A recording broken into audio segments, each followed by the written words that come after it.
now? I just unplugged my mic. I have my mic plugged in. So maybe you can hear me better without the mic in. And I was talking and going on and on and on, and no one could hear me. That's typical, fam. Let me know if you can hear me. Put a one in the chat if you can hear me. I disconnected. I had the mic plugged up, so I just unplugged it. So let me know if you can hear me, fam. Welcome, Charles Dixon. Welcome into the live stream. Thank you for letting me know that there was no sound and you couldn't hear me. I really appreciate it because I was talking and I was going on and on. Anyway, now we can hear you loud and clear. Oh, that's wonderful. Welcome, welcome, welcome, Charles Dixon, to the live stream. I am very spontaneous, as I said, and nobody heard that though. I just decided to do a live. I'm at home in Dar Es Salaam, Tanzania. I'm on the continent of Africa. I left America. I'm a native to New Jersey in America. Left in July of 2020, moved to Africa, and I traveled to a couple of countries, and I am in Tanzania. My home base is Tanzania. So, but yeah, how are you? How things going in Babylon, in America, aka Babylon? How's it going? I know it's rough right now, but you know, you have options before they completely close you in.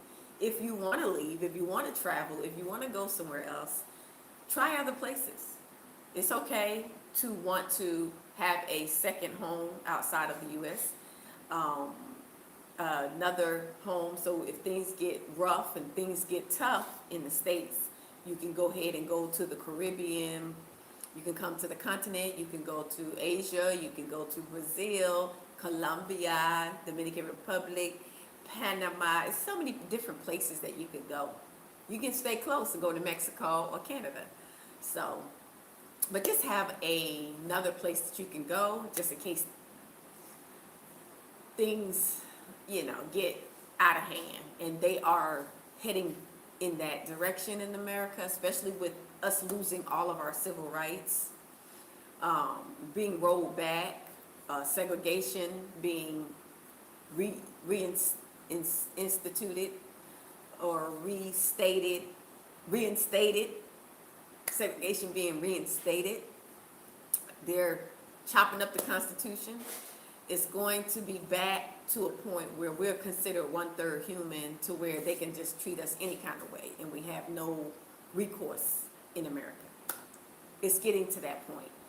It's just we're so distracted doing things in America, living like it's nothing changing. You got black people living like nothing is changing until it changes, and then it changes because we're not aware, and then it changes, and then we're in a situation where white mobs is knocking on folks' door trying to track you down. Yeah, trying to pull you out your house. It is going to get back like that, family. You got to know that. It's going to be back like that, where the white mobs was going door to door, dragging people out. That's how they want it, fam. They want it back like that, and it's going to be back like that. Unfortunately, it's nothing we can do to control it. I know people say that America is our home, and I know people say all this different stuff, but we don't control that place. We live there, but we don't control. We don't make laws, rules. They do all that. So, unfortunately, you are bound and under the control of your enemies, oppressors, and captives. So, yeah, things are not going to be so good for against us. I mean, yeah, we're used to, as black people, we are resilient.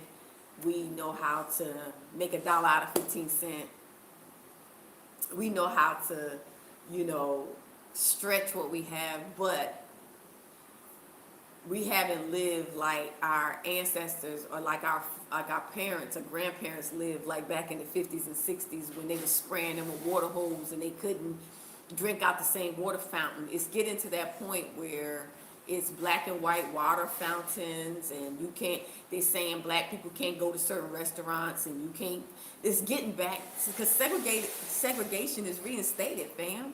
So that means that people are going to be able to tell you can't come in their facilities. You can't eat in their restaurant. You can't buy that. You can't do this. You can't do that. You can't drink at this water fountain. You can't use this bathroom. Like it's back. It's back, family. It's just slowly coming back. Like I see stories almost every day, family, where people are like, oh, uh, somebody denied the black couple and they couldn't do this, and the black people they couldn't do this. Like it's coming back because this is what the white nationals want in America. So, um, look at example at the UN, if, or just the history of how they've treated Africa. The same way they treat the Africans and how they talk about the continent and how they talk about the leaders and all that. They feel the same way about us, fam. These evangelical Europeans feel the same way about us. It's no different.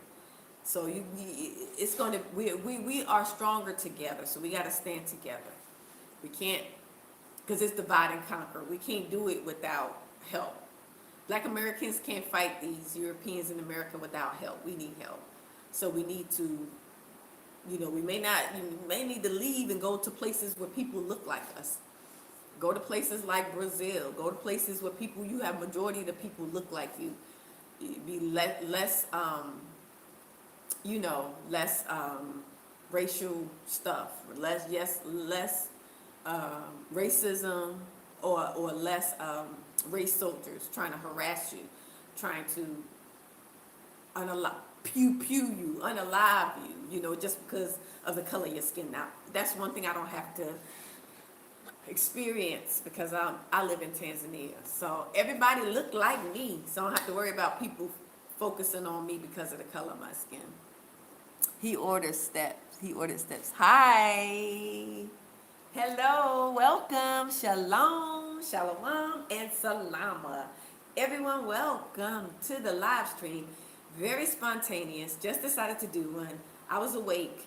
I try to do it around this time because this is when most of my audience in America is, it's a little bit later, it's late here, but I try to consider the time that my audience is on. That's why I'm usually up late. I'm up late because sometimes I'm talking to people, I'm consulting with people. People have questions, or sometimes if I'm awake, I'll do a live. I'm a night person, so I sleep late during the day, but I'm up kind of late at night. So I'm more of a night person. I'm not a morning person. So it's best for me if I do my lives to try to do them in the evening instead of during the day, because most of my audience is in America. So, but don't forget to, family, thumbs up, like, comments, subscribe, hit on the notification bell so you can be notified. So whenever I do a video or live or anything, you'll be notified. Okay, make sure you're still subscribed, because I think you is unsubscribing people. So, but yeah, all is well. I'm in Africa, fam. I'm in Africa. I'm at home. All is well. I'm safe. I have peace. It's a beautiful country, and there are several beautiful countries in Africa. If Africa is your forte, some people they don't want to come to Africa, but it's not for everybody. I get that, but I'm enjoying it. I really love it. It's been a great experience for me. It's been a wonderful experience, and so yeah, it's been a good experience. So I enjoy living here. I enjoy the life here. It's different. We have the different nuances, but everything that we are used to, they have here. Like, I'm in Dar, so everything that we're used to, I have. It's nothing that I'm missing living here. Well, I ain't gonna say nothing, but it's getting better because now they're starting to ship here. You can order stuff from certain places and have it shipped here. Before it was like a struggle to get some stuff shipped to Tanzania, but now they have more people there are companies that are being created to where we can get stuff shipped from different places. And so, of course, China ships a lot of stuff here because it's like no tariffs, but it's just a little bit easier now in Dar to get stuff if they don't have it here, stuff that you might want that they don't have. So, but yeah, I didn't have a specific topic that I wanted to chat with you about. So I just wanted to just chit chat. I just decided to go live. I just wanted to chit chat with you. I'm sorry about the angle, but I'm sitting to the side, so that's why the angle is kind of, hopefully it's okay. Hopefully you can see and hear me. That's the most important thing. So I did something a little different with my hair, family. You know, I'll be trying to try different stuff. And I'm trying to try little different things. Some, you know, just to change it up a little bit. Just to have a different look, that's all. So just changing it up, but all is well. Everything is going well. I did a video sitting outside recently, and the microphone was going in and out towards the end. So I was like, oh man, I was just talking and talking. I was saying some good stuff, family. And so I had to cut the video. I had to make it shorter. I think it was initially like 40 minutes, and I had to cut it down to like 20 something minutes, because it was the tail end of it was very choppy, and some of it was just off. So I had to, you know, trim the video, and cut a lot of it out, so it just stopped to the part where the microphone was like going out. And so this technology, I'm learning it, and I'm trying to be you know, open to learn it and all this, but it's like it's like just when you think that it's supposed to work like this, then it doesn't. So the microphone, I charged it, everything, I go to use it, and then I'm only talking for 40 minutes, and it's like cutting off, and I'm like, I charged that thing. So it's like, I feel like it's so hard to trust technology these days. I do a live on my computer last time, and people couldn't hear me. It was breaking up. I had to delete the live because it was so choppy. And so I wanted to kick myself, because I'm like, from now on, I'm going to do lives, vertical lives on my phone. I'm not going to try to do it on my computer, because every time I try to use the computer to do a live, it starts being choppy. So I don't know what that's all about. But anyway, I'm learning slowly with my microphones, with my I got 2 different kind of microphones. So I'm just learning different stuff.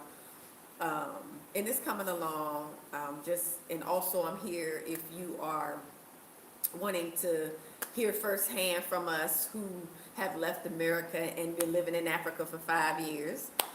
Been doing business on the continent, so I'm an international global business owner and international business. I'm learning a whole new way of doing business on the continent. It's a lot different than in the West, almost completely different. But I'm learning, and so as I'm learning, I can actually share information with our people. So that's where the business consultation comes in, and then so I do the relocation and business consultation. So if you're interested in relocating, I can basically walk you through the steps that I've taken to have been here 5 years. And so I kind of share with you what I did, how I did it. I registered this company. I have a consultation business. It's called Diaspora Connect LLC in Tanzania. It's I do consultations, I do teaching, and I do like staffing, staffing agencies, so temporary agency stuff. So if I have clients and they need locals for stuff, then I can refer locals to them, and then they pay them. So that's kind of like a temporary agency, kind of like a staffing agency. So that's part of, under the umbrella of what I do under consultations. So consultations here in Tanzania is it's more than just giving people advice or advising people or chatting with people. It's other things underneath that umbrella like I just named. So those are other things that you can do if you decide you want to do consultations and make it a business.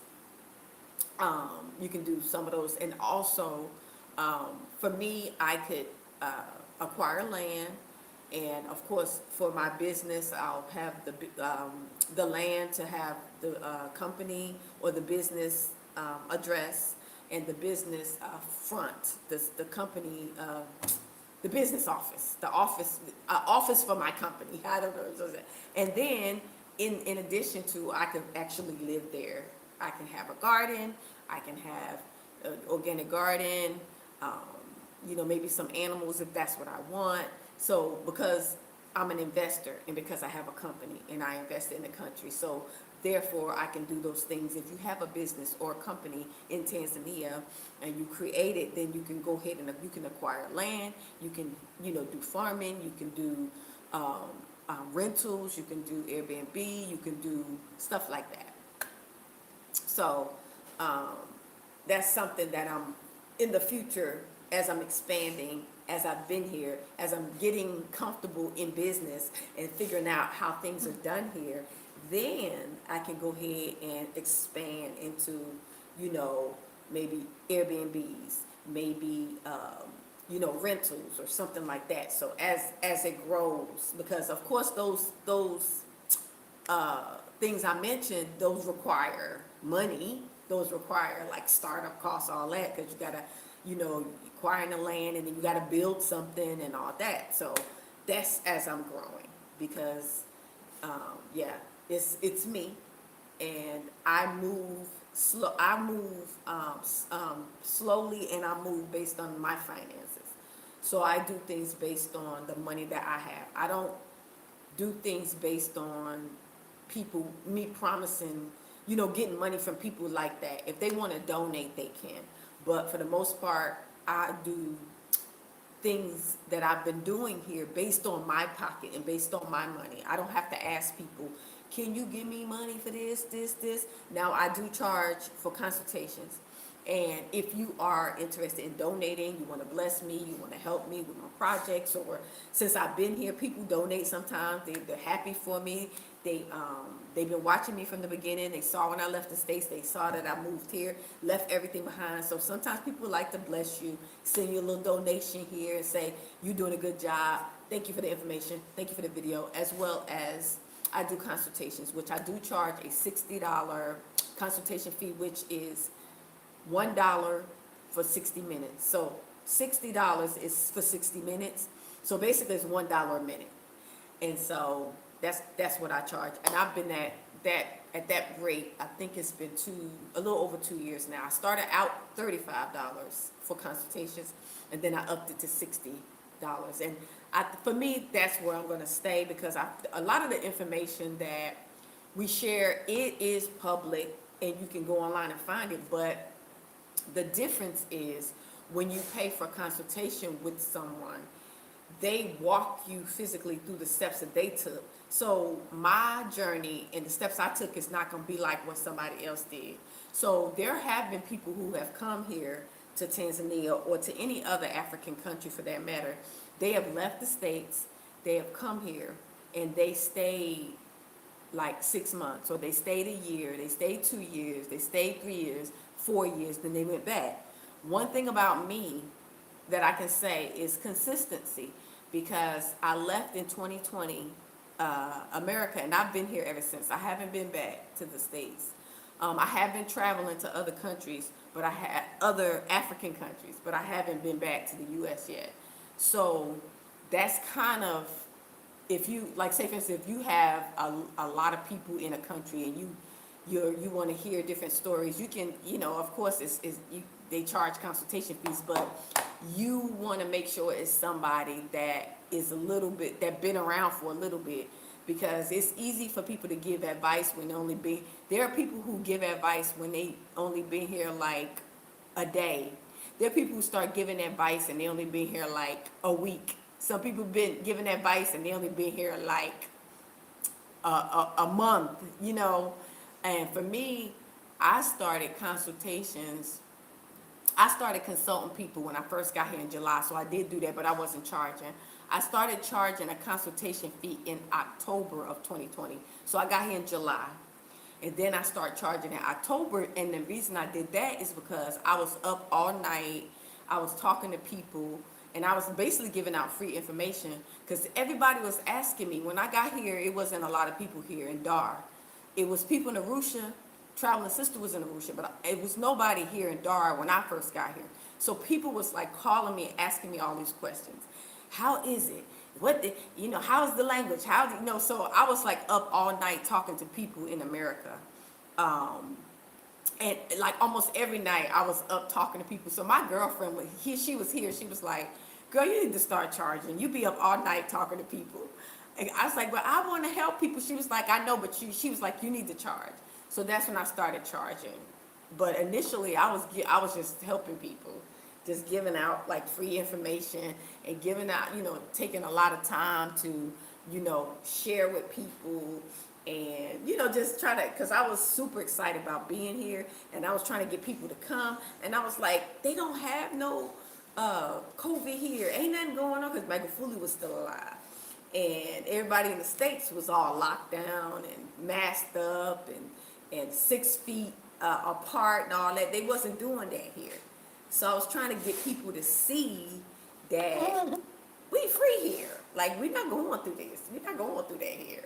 So that's when I started charging.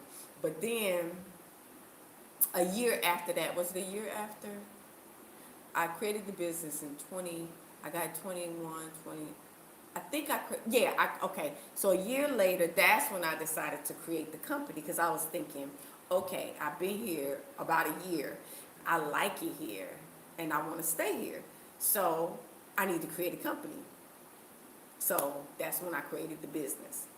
And I have 2 local partners. So, and I knew it was just and see, for me, I was thinking, what kind of business would I create? When you come to the continent, you try to think about what business would I create? What kind of business would I start? And for me, when I first got here, I wasn't thinking like that. But since being here, I was like, well, I'll just create a consultation business because I do consultations anyway. So that's what I did. I created a literal consultation business, brick and mortar here. So, and even though I do the consultations online, but under the consultations, there are other services that you provide to people. So especially because it's like my area is consultations, but it's like tourism. So I'm attracting foreigners or Afro descendants to visit. So that's tourism, and all the countries are interested in tourism. Almost all the African countries are interested in tourism. So that's a good field or area to look into tourism some kind of way. You can't, here in Tanzania now, we can't do tours. It has to be a local. Because it wasn't like that before, but now we can't do tours. But tours is one thing, but tourism, that's another thing. So you're attracting people.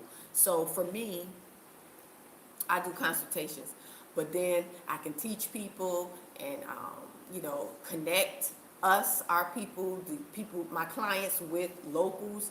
They might want to do business. They might need a partner. So all these connections is kind of what I've been here doing.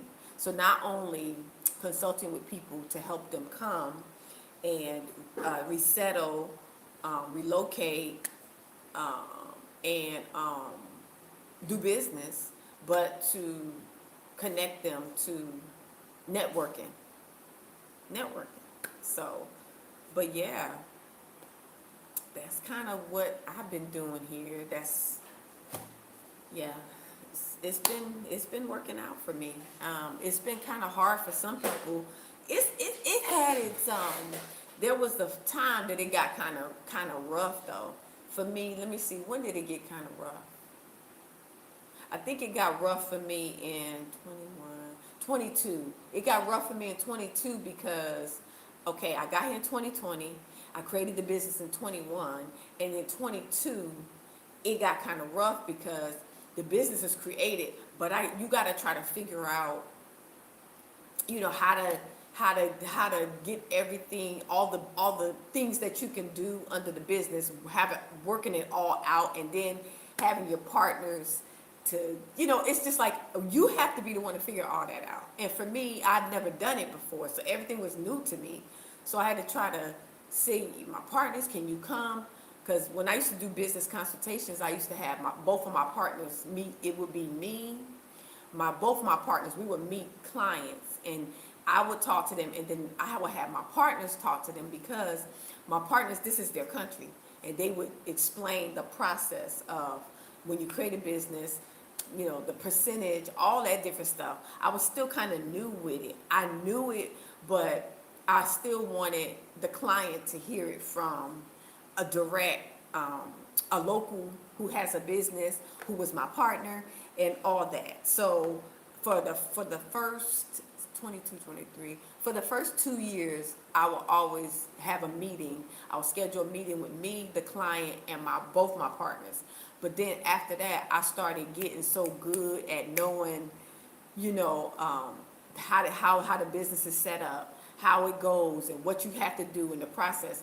I got so good at it that I didn't really need them to come as much. And then a lot of times when I would have clients come and I would meet them, we would be waiting on them, and they would be late, or they wouldn't even come. So it always ended up being me by myself anyway. Well, it started on ending up being me by myself anyway, which is why I stopped scheduling them to meet with me, because I'm like, they coming late, and then they not even coming at all, and then sometimes they wouldn't even call me and be like, we can't make it. They just wouldn't come. I'm like, yeah. So I had to change that up. So um, I decided that I needed to just go ahead and meet the people. I know everything. I could tell them everything that need to be done. And so I would walk them through the step-by-step process of what I did and how they can do it. And then I would connect them to the right people to get everything set up for them. So, but yeah, that's kind of, so it took time to learn that. So that year, the 2020 and 23, it was a little struggling, because I was trying to learn, and then they kind of, my partners disappeared on me too. They kind of, because they had their own lives. And with my company, it's a consultation business. They ain't making money like that with me, but they are getting jobs, because they're connecting with customers, and the customers need drivers, they need translators, they need people going with them to the market, people going with them to get cars. Whenever they make a large purchase, they need help. So they still get in money, they still have a job, because some of these clients use them as personal assistants. So this is the way that you create jobs for people. And also, a lot of the clients might need a dada to help clean, cook. They might need a groundsman to help keep up their ground. They might want security for their house or apartment, whatever So all these opportunities are here to provide, to make it possible for locals to be employed. you know so temporary services, because if they do a good job, then that client might say, I want this person to be my personal assistant. And so that could be not just a temporary job, that could be a permanent job for them. So it's a great opportunity. And that's another thing that, you know, is a good opportunity, is like a staffing agency. So I kind of low-key do that a little bit, but for me, people don't sign up with me like that. It's just as I meet people, that's how I get people that I know, or I connect people to. I meet them like in a restaurant as a driver, or if I'm moving around and I come across somebody who speaks pretty good English. And my focus is mainly now, at this point, after all these years, my focus is mainly trying to get college students, because the University of Dar is here, and they graduate, and it's not a lot of jobs, so they're good um, people to connect with. Like if you come and you need somebody to help you, go to the market, help you with, buying large purchases or a car or, um, a furniture or something like that, it's good to have someone that's, college, because they don't have a job, and so those are the ones I've been lately. I think within the last year, I've been focusing more on trying to connect college students. So I've been I have kind of somewhat of a list of college students that if someone needs a help, or one of my clients, I can refer this college student to help them. Some people might need a business partner, and I think that college students are the ideal business partners because they have the degrees and they speak English. Most of the college students, they know English, and they're bright. They're Gen Z? They're Gen Z. They're bright. So those are kind of like the ones I've been kind of eyeing lately, because I'm like, um, they they don't. It's not a lot of jobs, so they look for jobs. So they would be the ideal. Like if you have a company, you want to create one, they would be an ideal manager or supervisor or whatever for your business. Um, and because you're gonna need them when you do hiring and all that, you're gonna need them to do the interview and stuff because you don't speak Swahili like that. So you're gonna need a local, even if you create a business or company, a foreign business or company, you still gonna need a local's help because you don't speak the language, and you need them to go to the business office for you. You need them to do certain things for you at the bank, where you don't know the process or whatever, and then you don't speak the language. Everybody don't speak English, so um, yeah, just to make sure everything is clear and they're communicating in their language so they understand all the processes and everything. Sometimes things can be missed and confused when you don't speak the language, even if you know Swahili. Even if I know Swahili, I know a certain amount, but when it comes to business and it comes to spending money and buying stuff, you have to know every little detail about the process. So you need to have someone that can communicate effectively for you so they can relay everything to you so you won't miss any important details because of the language barrier, because it's a huge language barrier when it comes to doing business, when it comes to um, how you want things done in your company. It could be a large language barrier if you don't have, even if you have someone helping you, but if you try to do things by yourself, it could turn out not good. It could turn out real bad. And some people feel like if they're in America and they're doing business, that they can do business like that here. It don't work like that here. And I think it's like that even when you go to like Kenya and when you go to like Ghana, the places that speak English, you still kind of need a local, even though they understand you. But you need a local because that's their country, and they kind of know the thinking of the people, and they know kind of how things go. You don't always know all that. So you can still be, um, you can still have some challenges because it's a different system. It's a different system than what we're used to. So I'm learning that. I'm learning as I'm here, as I'm doing business. Every day I'm learning something new about business, about the country, about the culture. Every day I'm learning something new, and it's just adding to like what I already know. I'm just building upon that. So when I do consult with people, I have to make sure that they get what they pay for. Like they're going to get the tools that they need to be successful if they listen. That's another thing, is people don't always like to listen, because for some reason people that come here from the States, they feel like they know more than you, because this country, a lot of the African countries are developing, but people coming from the Western countries more developed, so sometimes they think that they know more. They know how to do things better, I would say. But they don't realize that it's totally different the way they do things on the continent than the West all together. It's almost like a totally different world. So it's almost like you have to rethink everything. You have to start all over and relearn everything. You have your skills and the stuff you know about the West, but when you come here, you have to kind of put that like to the side.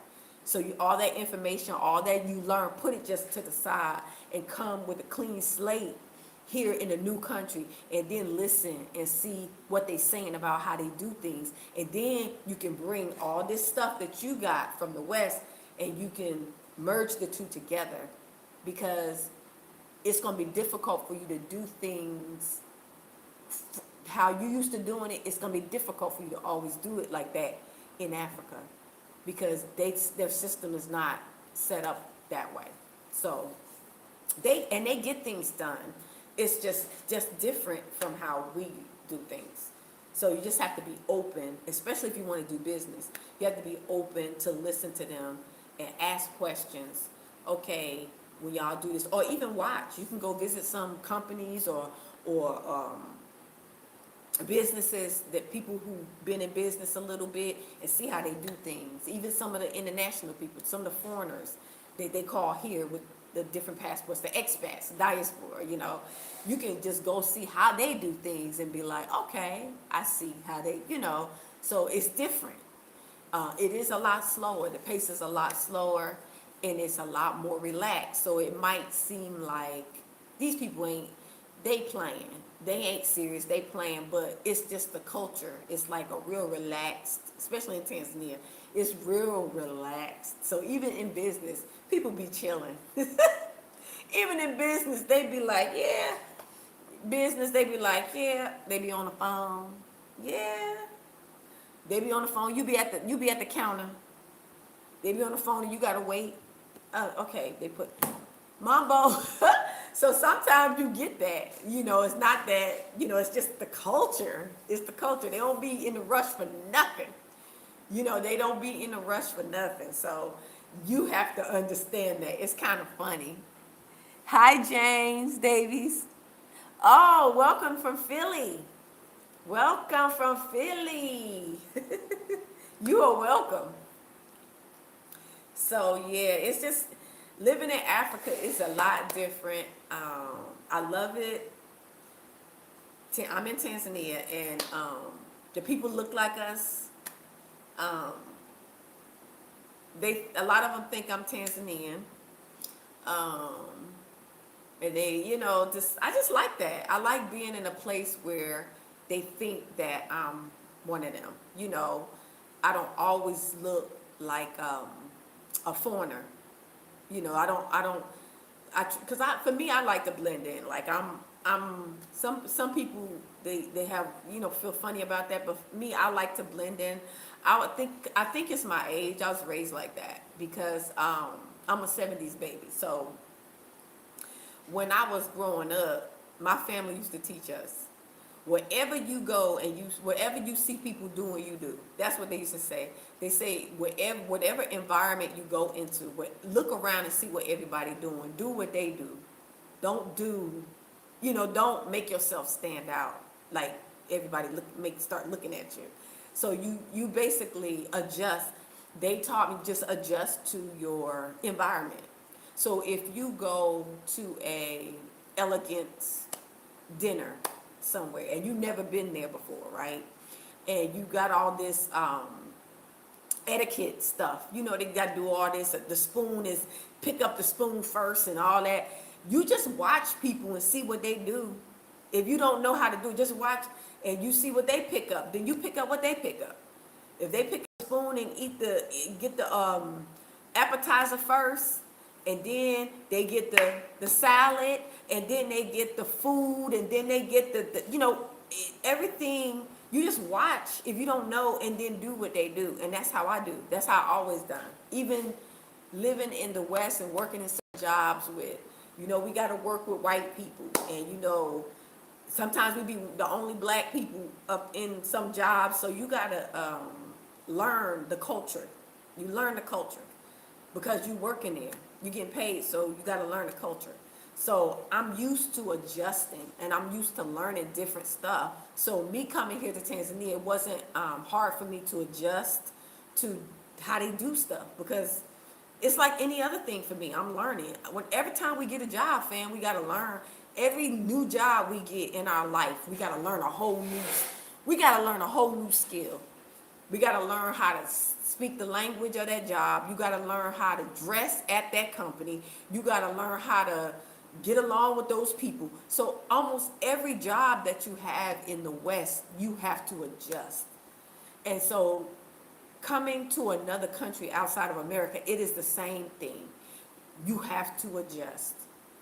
But the good thing is you're on your own time. You adjust at your own pace and at your own rate. You're not being forced to adjust or you're gonna lose your job. Like with us, we get a job and we all nervous. We going in there and we the only black person. Everybody watching you, watching your work. So you on pins and needles trying to make sure you do everything right. You don't make no mistakes, this and that. See, here you at your own, you're on your own time. So you can adjust on your own, at your own pace. If you want to learn a language, you learn it at your own pace. Nobody's like rushing you and forcing you to hurry up. As you live every day and as you enjoy the continent or you enjoy whatever country that you're in, you learning as you're eating out, riding around, going shopping. You're learning the culture. You're meeting people. You're seeing how they act and how they interact with you and what they say. You doing the same thing they doing. Everybody here in Tanzania, everywhere you go, everybody mambo. You hear that so much. It's common sense. You say mambo when you see people. Like, it's like that. It's not difficult. It's not difficult. And what I'm looking at is, y'all, we have geckos. We have a lot of geckos here. So I'm looking because they just at night, they be running all around. So I'm not afraid of them, but I like to know where they are. I like to know where they are so I can be like, okay. But anyway. But yeah, family, thank you for watching. Thank you for listening. Don't forget, family, please, thumbs up. Thumbs up. Hit on the notification bell to be notified. Like the video, share the video, make a comment. Like the stream, share the stream, make a comment. If you know someone that's interested in visiting Tanzania, hit me up at diasporaconnect0@gmail.com. Salama, awakening soul. Salama. Send them my email, diasporaconnect0@gmail.com. If they're interested in visiting Tanzania, if they're interested in relocating, if they're interested in doing business, I did it all. And I am a living witness that it can be done. I'm a woman, I did it alone, you can do it too. You can do it, sisters and brothers, for sure you can do it. Because it's a patriarchal society, brothers. Y'all got the upper hand over here. Not that it's going to be any more... Not that it's going to be super easy for you in Tanzania because of the language barrier, but you're a man. So, anywhere on the continent, you're going to be good, pretty much. You're going to pretty much be good. I think it's more of a challenge for some of the women because of the adjusting to these different, countries and the cultures and stuff. So you have to make sure that Tanzania is the country that you would be comfortable. Like, you got to visit different countries to see what is your personality. Each country has a different flavor, family. So I used to say like this: if you are somewhat of a spiritual person, in that not like maybe like a Christian or like even a Muslim, and maybe just like kind of like a devout Bible believer, I think Tanzania would be an ideal country because it's a conservative country. So it's conservative, and you're going to either have Christians or Muslims. So you kind of fall in line. If you're under those spiritual practices, you'll fall in line with the order in the country. Like, if you are a Bible believer, most of the time you're going to probably be a little modest. You're not going to be like over the top naked. So there are people who are over the top naked. They like to be naked. this country would not be a good country because they're conservative. So you might want to try Kenya, you might want to try South Africa, you might want to try Ghana. Those countries allow for you to show your body like that. But here in Tanzania, it's modest. So you don't see nobody showing their legs. Even most of the ladies wear long dresses. Most of the ladies here in Tanzania wear dresses down to the ankle. So you don't even really see you don't really see ladies' legs from the knee down either. You don't even see that. So it's conservative. And, for me, even when I go out, if I go out like this family with this tank top on, I have to have a shawl. I have to have like something like this. Just something that you can just drape over your shoulders. Something like this. A short one, see? It's not long. I mean, you don't have to be like hot or nothing. But I would feel more comfortable if I had something like this over my shoulders, because I would just feel nobody's showing their shoulders. So for me, I would feel kind of like naked a little bit. Now, if I'm going to the beach is different. You can go to the beach and you can be all right with this because you're at the beach. But other than that, it's a modest country, family. Um, Reach tab. What are your thoughts on Mark leaving?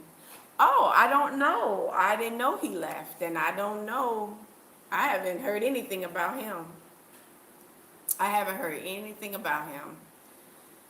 Haven't thought about him, to be honest. If you're here in Tanzania and you are an expat or repat, diaspora, I feel like be a good example, fam. You don't want to make us look bad because people watching us. We got YouTube channels and stuff like that.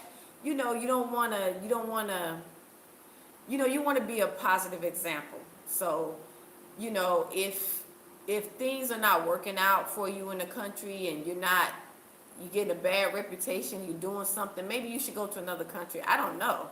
Because it's just making all of us look bad and then making people not want us to be in their country. So yeah. So I just feel like every country is not for everybody.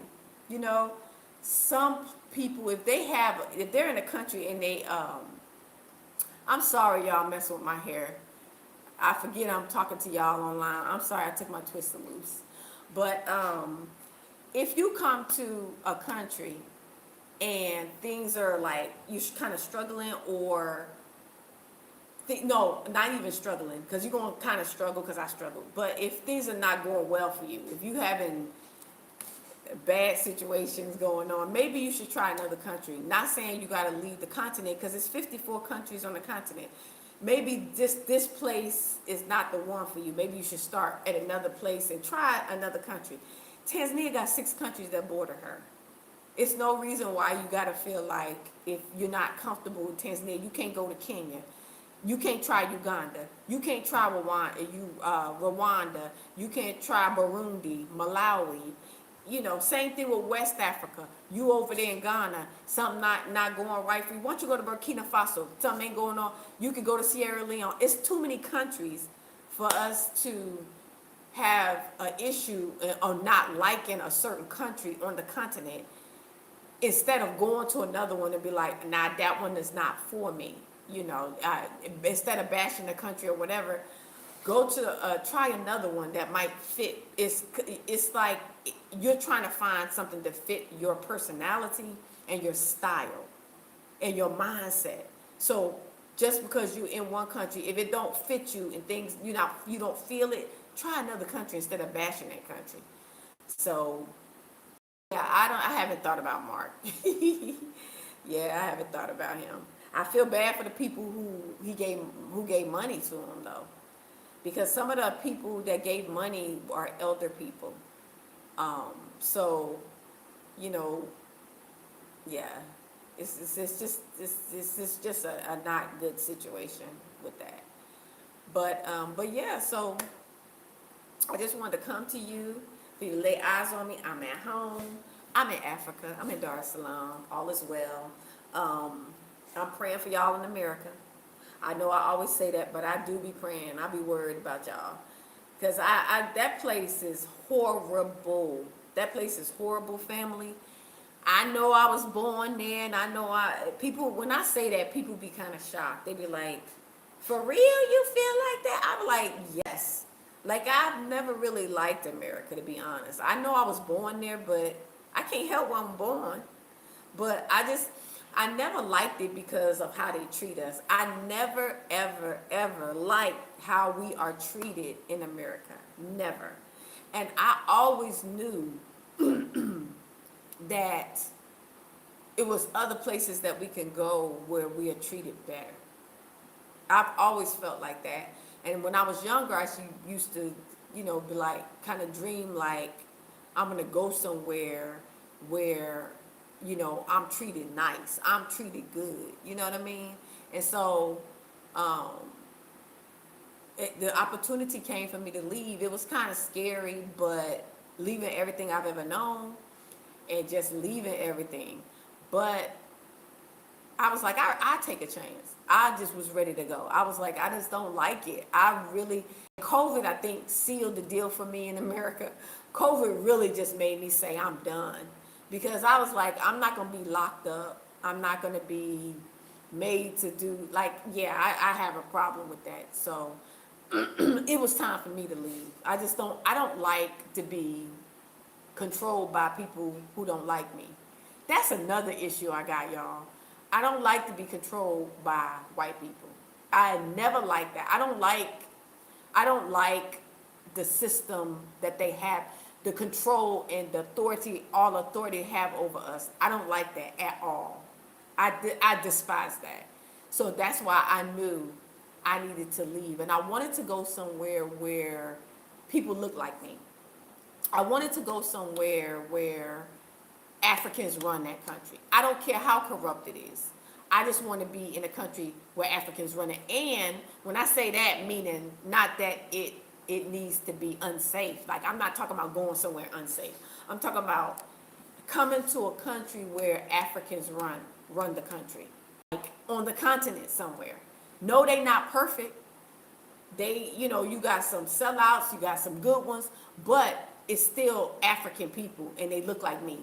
If somebody gonna have dominion over me while I'm in that country, lording over me, controlling the laws, all that, I want them to be black. I want them to be African. I can tolerate an African man with rules. I can tolerate that. I could tolerate an African woman with rules because it's her country or his country. I could tolerate that. And then the laws and the rules that they set is for everybody. It ain't only for blacks. It ain't only for whites. In America, they have laws and rules just for us to control us. I don't like that. I don't like that, family. And that's something I really don't like. And I haven't liked that even when I was younger. I started, as you're younger, you start like college and high school, middle school, high school, college. You start learning and you start seeing the system and how things. I never liked that. I don't like that control that they have over us. I don't like that. And I actually feel free living here in Tanzania, even though I'm a foreigner because of the passport, but I feel free here. Like, and it's a feeling, family. It's a feeling, a different feeling when you're in a country where the president is black. The president is African, even though in a way they're not your president. But then you look at them, when you're in that country, you look at the president like that's your president. So I look at Mama Samia like she my president. I looked at Magufuli, he my president. I look at them like they're my president. I don't look at America like that. I don't look at the administration like that. That's my president. No, I don't look at them like that. But I do look at Tanzania like that. I'm like, this my country, this my president, these my people. That's how I see Tanzania. Even though I know I'm a foreigner and I have that passport. But I don't know, I just feel, it's something in my spirit, I just feel comfortable here. I can't even describe it, family. awakening. So hey, you retracted a message, you removed the message. So um, it's a feeling, family. It's just 11 people. Welcome, fam. Thanks y'all for listening to me run my mouth. Don't forget to thumbs up the live. But it's just a feeling, family, a beautiful feeling to be in a country where you are free and you just like you can sleep as long as you want to. You can wake up when you want to because you work for yourself. Yeah, you might not make a whole lot of money, if you are hustling. And it maybe you didn't have a whole lot, saved, or you didn't have investments, and so you working with what you got. But it's a good feeling when you're in a country where you can look at the president and they black. You look at the president and it's just, I don't know, it's just something about that I like. I like to see when I look at the African presidents and they be speaking at the UN and different stuff. I be like, all right. I be clapping. I be like, because every African leader is like my relative. I be like, yeah, that's my uncle. That's my grandfather, or that's well, not my father, because my age, it'd be my father. But these are like, when I see these African leaders, I'm like, they my relatives. They can be my brothers, my cousins, my auntie, So it's just something about it that I like. It's a feeling. It's so hard to describe, but it just feels so much better here than in America.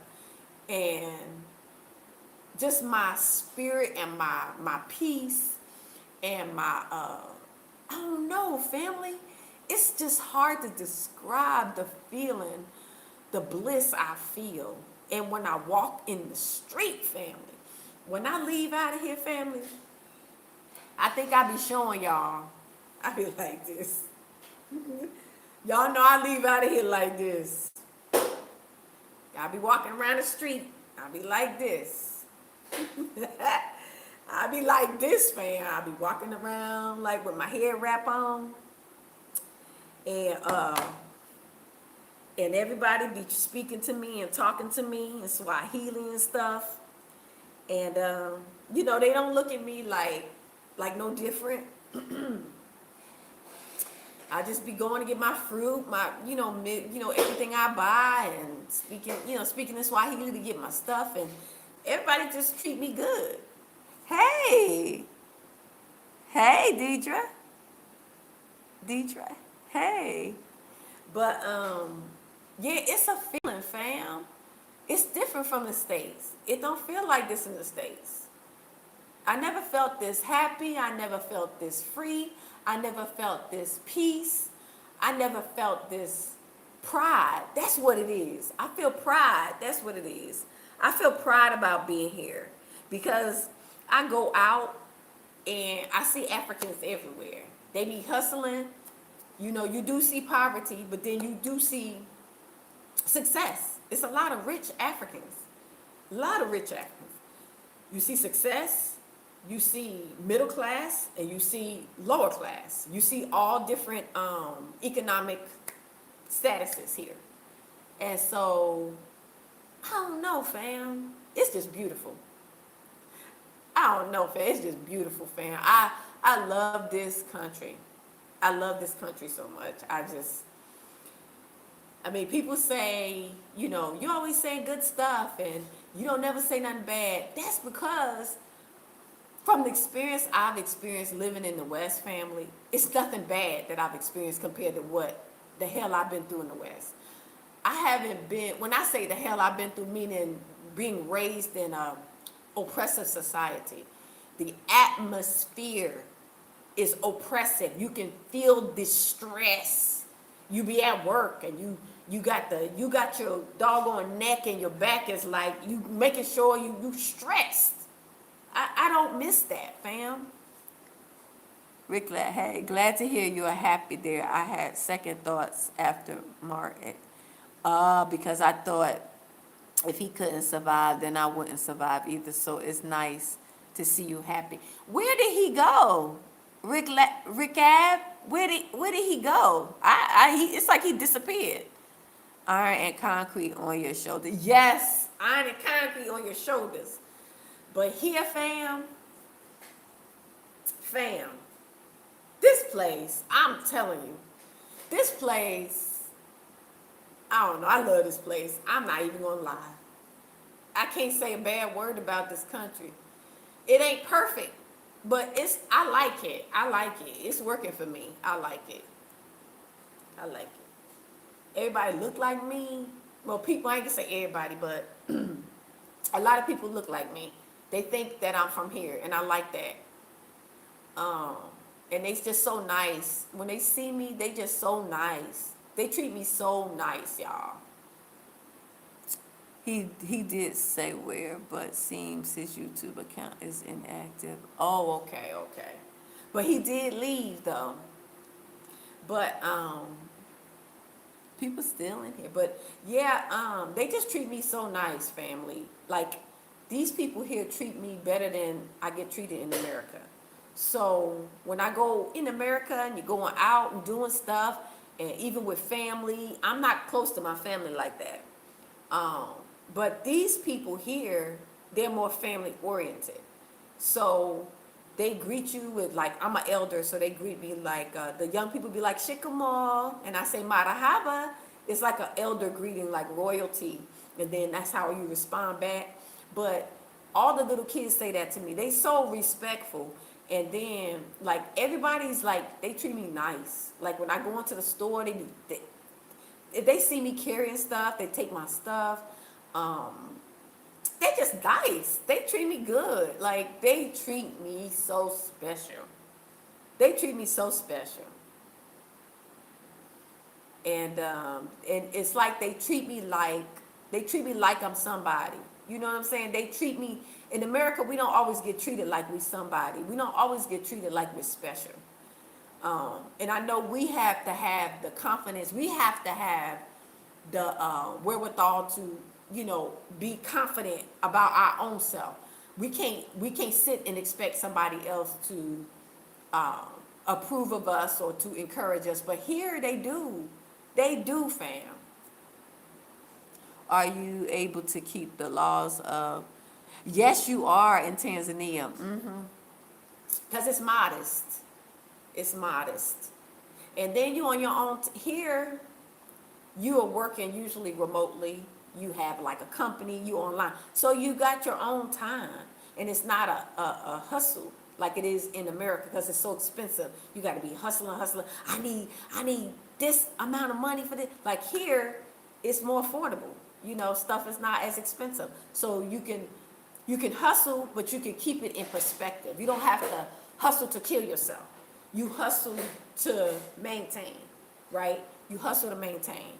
And it's in a relaxed manner, and it's at your own pace. It makes a difference when you can work or do your business, or however you make money, but you do it at your own pace. You do it when you feel like it. If you are sick, or if you are ill, or if you are tired, you don't have to do it. You do it when you feel you got the energy, and you are up to it. You do it like that. That's how it is here. That's not like that in the States. I've never, as an adult, as an adult without, that when I wasn't living with family, um, this is the only this is the only time in my life I'm able to relax and enjoy life, and work and hustle and still make a little bit of money to pay my bills and enjoy life. I have never really been able to relax and enjoy life unless I go on a vacation. So when you working, you hustling, you got a family, you got kids, so you're doing this, you're doing a lot. But the only time you really get to just do this, relax, is when you go on vacation for 2 weeks, or you on these holidays they give you. That's the only time. But here, this can be an everyday thing. You can relax, but you just work when you on your own time. And that's a better quality of life for you. It's a better quality of life, especially when you get older in your 40s, 50s, 60s. I mean, you've been working since, a lot of us been working since 17 or 18 or 16 or whatever. So that's a lot, that's enough time that you hustled. When you get close to 40, 40-ish, maybe 50, you should be kind of being able to like relax a little bit. You shouldn't still be having to work like working hard and stressed out that whole time. And I mean, when you gonna relax? When you gonna have peace? When you gonna be able to enjoy your life? When? He said, that's good. Yes, when? When, fam? When you say when. You're going to be able to do it when you say when. I would have never known, though, if I would have left America, that at 50, I would be really retired.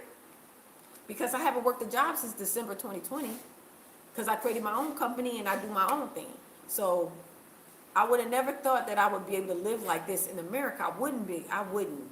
But because I left, and I left when I did, and, you know, I'm able to do it now. And now as I get older, it will be an opportunity for me to get like a retirement, you know, different stuff, more monies. Yeah. Yeah. So, our health family. Like, how long you think your body gonna go? How long you think your body gonna be stressed?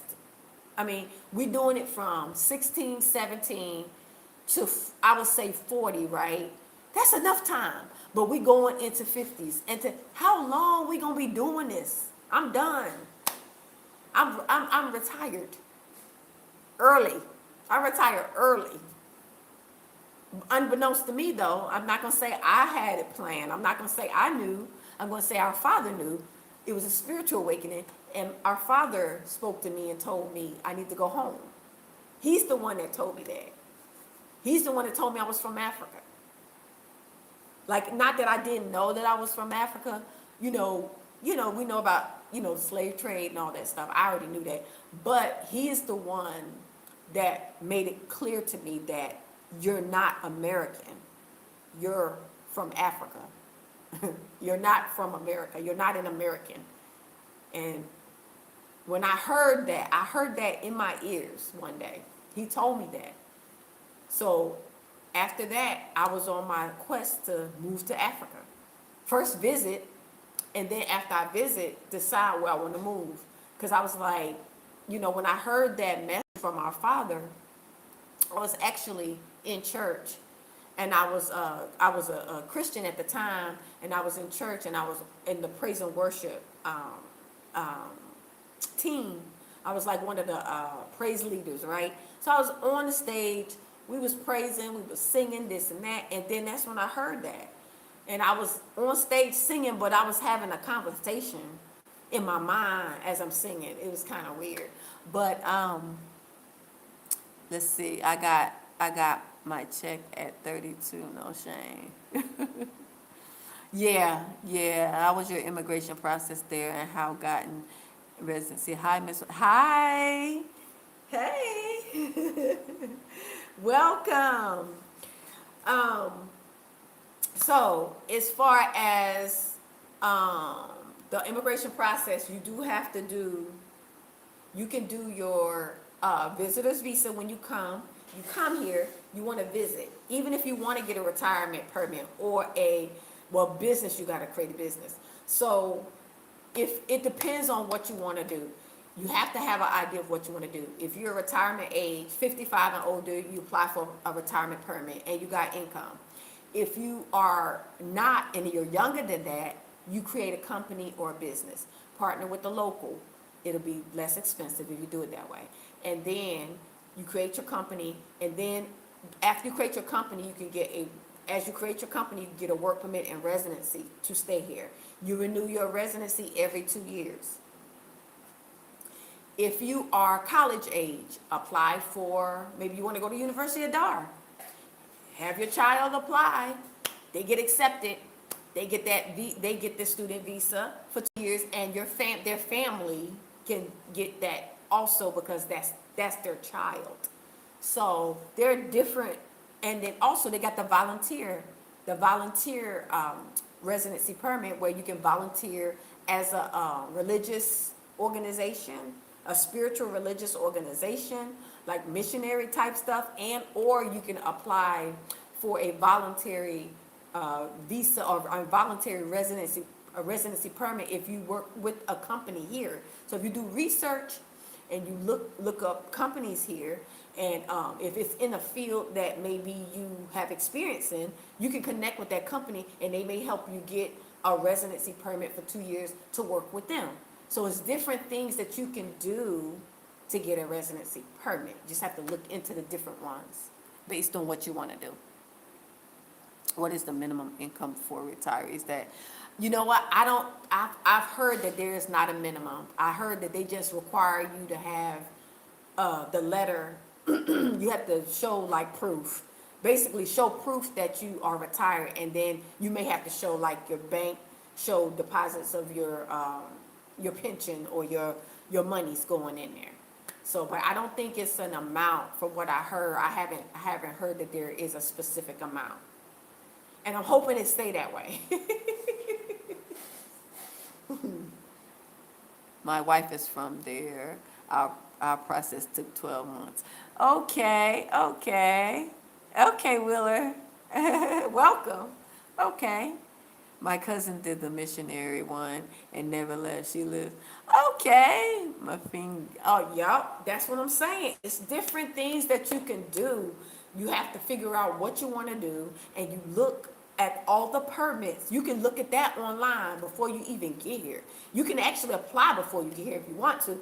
I always recommend people to at least visit if they haven't. Now, some people have visited, so they visited and then they went back and then they applied.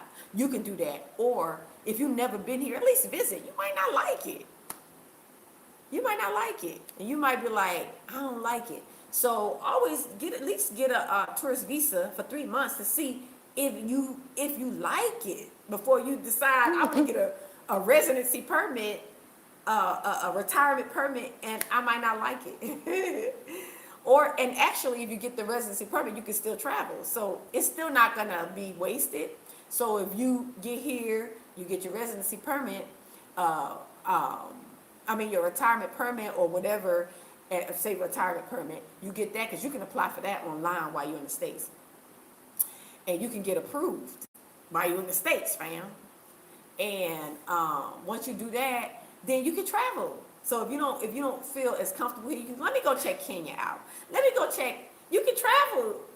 So it's a win-win. Still a win-win. My cousin did okay. So yeah. So there are things that you can do. You just need to look at your situation. Everybody's situation is different. What worked for me may not work for you. So that's the only thing about when you advise people and you give people advice about certain things. It's sometimes they look at you and be like, want to do exactly what you do and how you did it, but it don't always work out. Everybody's situation is different, and some people, I've heard this saying before, favor is not fair. Favor is not fair.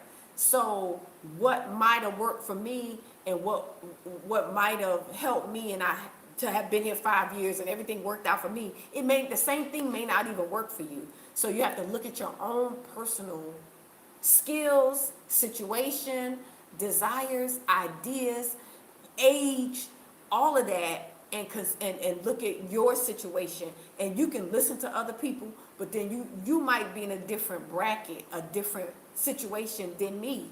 So what I did may not work for you, and what you do may not work for me. I couldn't apply for a residency permit, retirement permit in the States because I'm not old enough. I wasn't old enough. So you might be old enough to do it. So everybody's situation is different.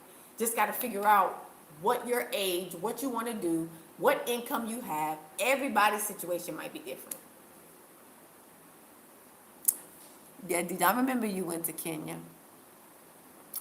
But let's see. Yeah, I remember you went to Kenya. Hey, Shirley. Hi.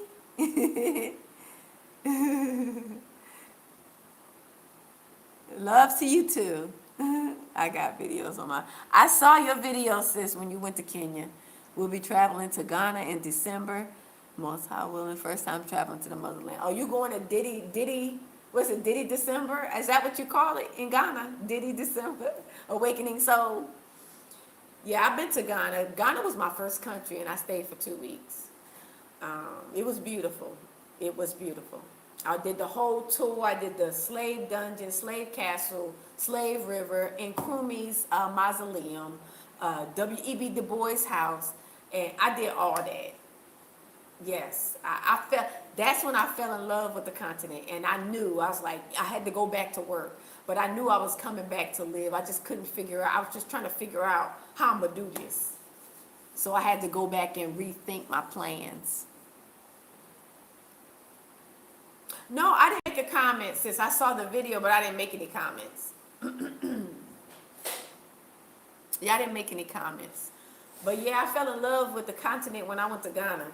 I was there for 2 weeks, and I went to that dungeon, y'all. Ooh, we went to that dungeon. I went on a tour, and we went to that dungeon, and it was when we got back on that tour bus, family. It was so quiet. You could hear a pin drop. It was 13 of us, and we went to that dungeon. It just drained our energy. We was on that. We was on that bus, and it was so quiet. It was so somber. Like everybody was just. It was just. If people was crying, it was just sad. It was sad. You could feel the spirits in that place. You can feel the spirits. Hello, Vanessa. Hi. Welcome to the live. Welcome. I am live in Dar es Salaam, Tanzania. I'm at home. Welcome. Don't forget to thumbs up. Thumbs up, thumbs up. Hit on the notification bell to be notified, so whenever I do a live, a video, you'll be notified. I just decided to do a spontaneous, impromptu live tonight. The chit chat and see what my fellow Americans up to with all that demonic administration. With IU. Oh, okay. Now we have a school in. Okay. Yeah, I heard IUIC. They getting around. They getting around. Ain't nothing wrong with it. A lot of us are coming over here. A lot of the children of Israel are coming over here. You got a lot of people in South Africa. You got Ron Dalton down there. You got people all over. So it's a wonderful thing that we're coming back home to the motherland where we belong. I'm not talking about indigenous Indians. I'm talking about African Americans. I'm talking about the Hebrews, the Bantus. Because the Hebrews and the Bantus, the Israelites are the same people family. The Bantu migration, just research that those are Hebrews. So it's more than just Hamites in Africa, fam. If I'm telling you that I look like Tanzanians, then you know it has to be Bantu people, because I don't look like a Hamite. If they think that I'm from certain tribes and I look like certain tribes, like somebody told me I look like the Sukumu tribe and the Mchaga tribe here in Tanzania, even though they have over 100 tribes here, you got to know that it's not a Hamite, because I look like them. So see, everybody over here is not Hamites. For some reason, people in America think that.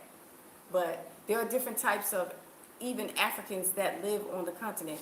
The largest group is the Bantu people. Then you have the, Hamites and Nilotics and different people. But the ones that look like us, they're our people. They're Hebrews.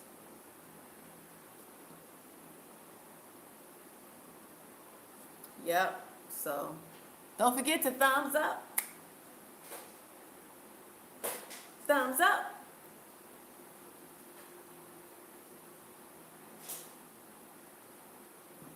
In Kenya, we have Kikuyu. Yeah.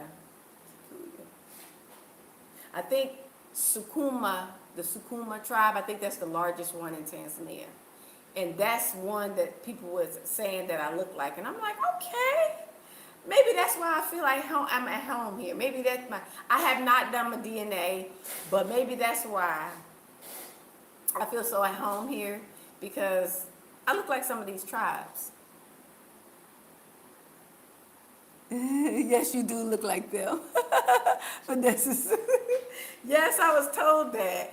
And somebody told me another tribe too. It's mixed with like Ethiopian and something else. They said my shape of my face is like that. I'm like, okay, family, keep telling me, keep telling me. Every time I hear that, I get super excited. I'm like, oh, for real? Well, where they located? I need to go visit them. How do you know what tribe you're from? I don't know what tribe I'm from. How? I go by what Africans tell me. I don't trust DNA, so I have not done no DNA test. But continental Africans know Africans. They can look at you and see, they can look at you and tell you where you're from. So I go by what the continental Africans tell me. So if they say, you look like Sukumu tribe, you look like someone in the Sukumu tribe, so I'll look up the Sukumu tribe, the people, and when I look at them, I see my shape of my face, and I see like my features, and I'm like, okay. And they say, some people say I look like MT. I think they say that because they're a lot of them are light complected. So I see them and I say, okay. And then they say I look like Kosa, Southern Africa. I look at them and I say, okay, I look like them. So that's how I feel like I'm narrowing down which tribe I might be from. And then my spirit resonates with this place for some reason. My spirit resonates. I feel so at home here. It's almost like abnormal how much I feel like at home. It's almost abnormal how much I feel at home here. It's like not even, I can't even explain, the feeling I should feel, I think, when I'm in America or when I go to America. You know how some people get that nostalgic feel. They feel like, oh, I'm home. I don't feel like that in America. But here in Tanzania, I feel like that. I feel like I'm at home. It's something in my spirit. And I'm still trying to figure it out myself. But I think it's more of a spiritual connection, because in my spirit, within myself, I feel like I'm at home. It's like I'm at home. I feel at home in a place I've never been. Like when I first arrived here and I landed, I felt in my inside like I was at home. And I was like, wow, I feel like I'm coming home and I ain't never been here before. That's how I felt. It was so hard to describe. I was trying to describe it to people. Hi, Shabbat Shalom, Yehudi, Blue, Shabbat Shalom. Yeah, it's like, yeah, and when I try to describe it to people, it's just so hard to put in words because it's a feeling. It's just a feeling that I feel that I'm at home. And so I can go places and I just be feeling happy to be here. I don't feel like this in America. I don't feel like this in America. You know how in America, you're on your grind, but the time that you feel happy is if you like eat a food that you like, or if you watch a show that you like, or if you do something that you like, you feel happy. That's how it is for me in America. I only feel really happy when I'm doing something that I like to do. If I eat a dish I like, or if I go skate, and I like to skate, or if I go to like something that I like, a movie or something that I like, I feel happy. If I get the hair done or your nails done, you feel happy. Shop, you feel happy. But I don't just feel happy in America. I don't feel naturally happy being there. I have to do something to feel happy. So here in Tanzania, I feel happy to be here. I feel happy when I wake up and I pull the curtains back and I see the palm trees and I see this heat. I feel this heat. I'm happy to be here. Like it's summertime all year round. I am a tropical person and I've always lived in cold climates. So this is like paradise to me, family. This is like paradise. Brule, Shabbat Shalom. Oh, thank you, Arvin Autry. Oh, thank you so much for the super chat, super thanks, whichever one it is. Thank you. I feel that way. See, yeah, Finesse, you say you feel that way in Panama. Exactly. That's it. It's the feeling in your spirit. So it's hard to describe.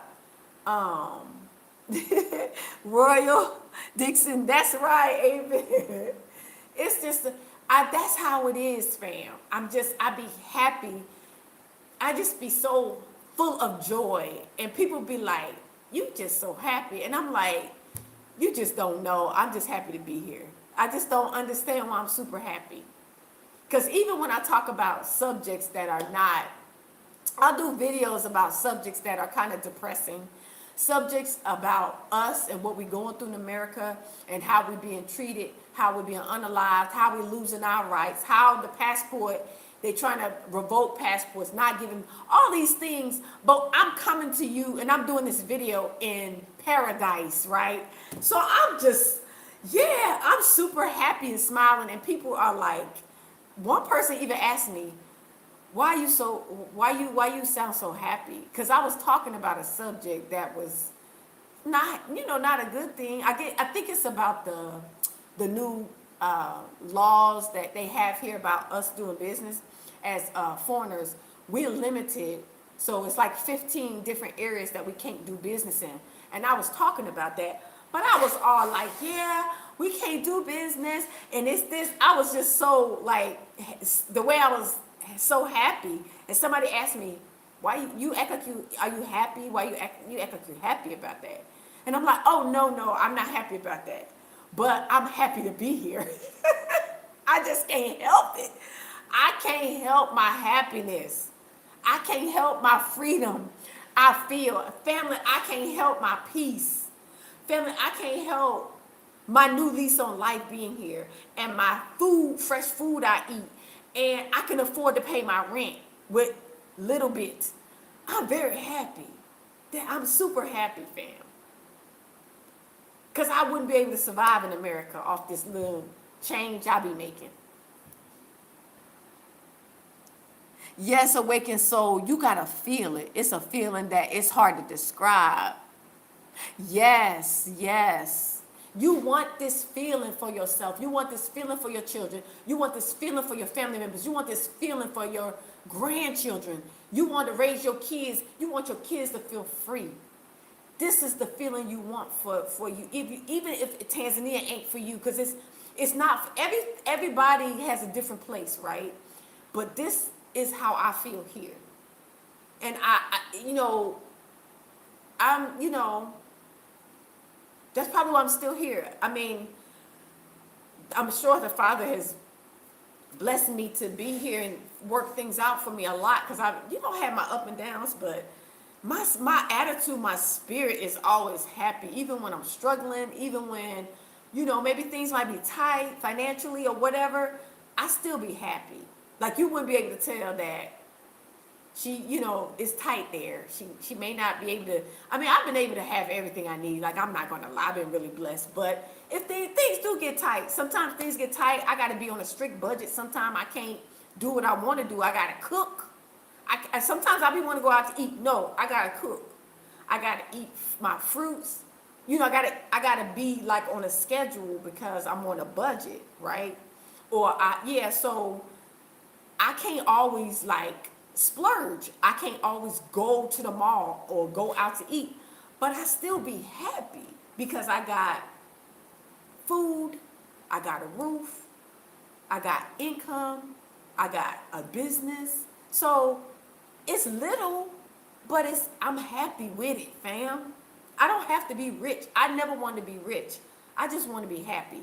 I want to have enough to to be able to have to have everything that I need to be, comfortable. But I don't have to be rich. I don't need a lot of money. If I be blessed with a lot of money, I'll be happy. But I'm saying I don't need a lot of money to make me happy. Little things make me happy. So, yeah, when you over here, little things make you happy.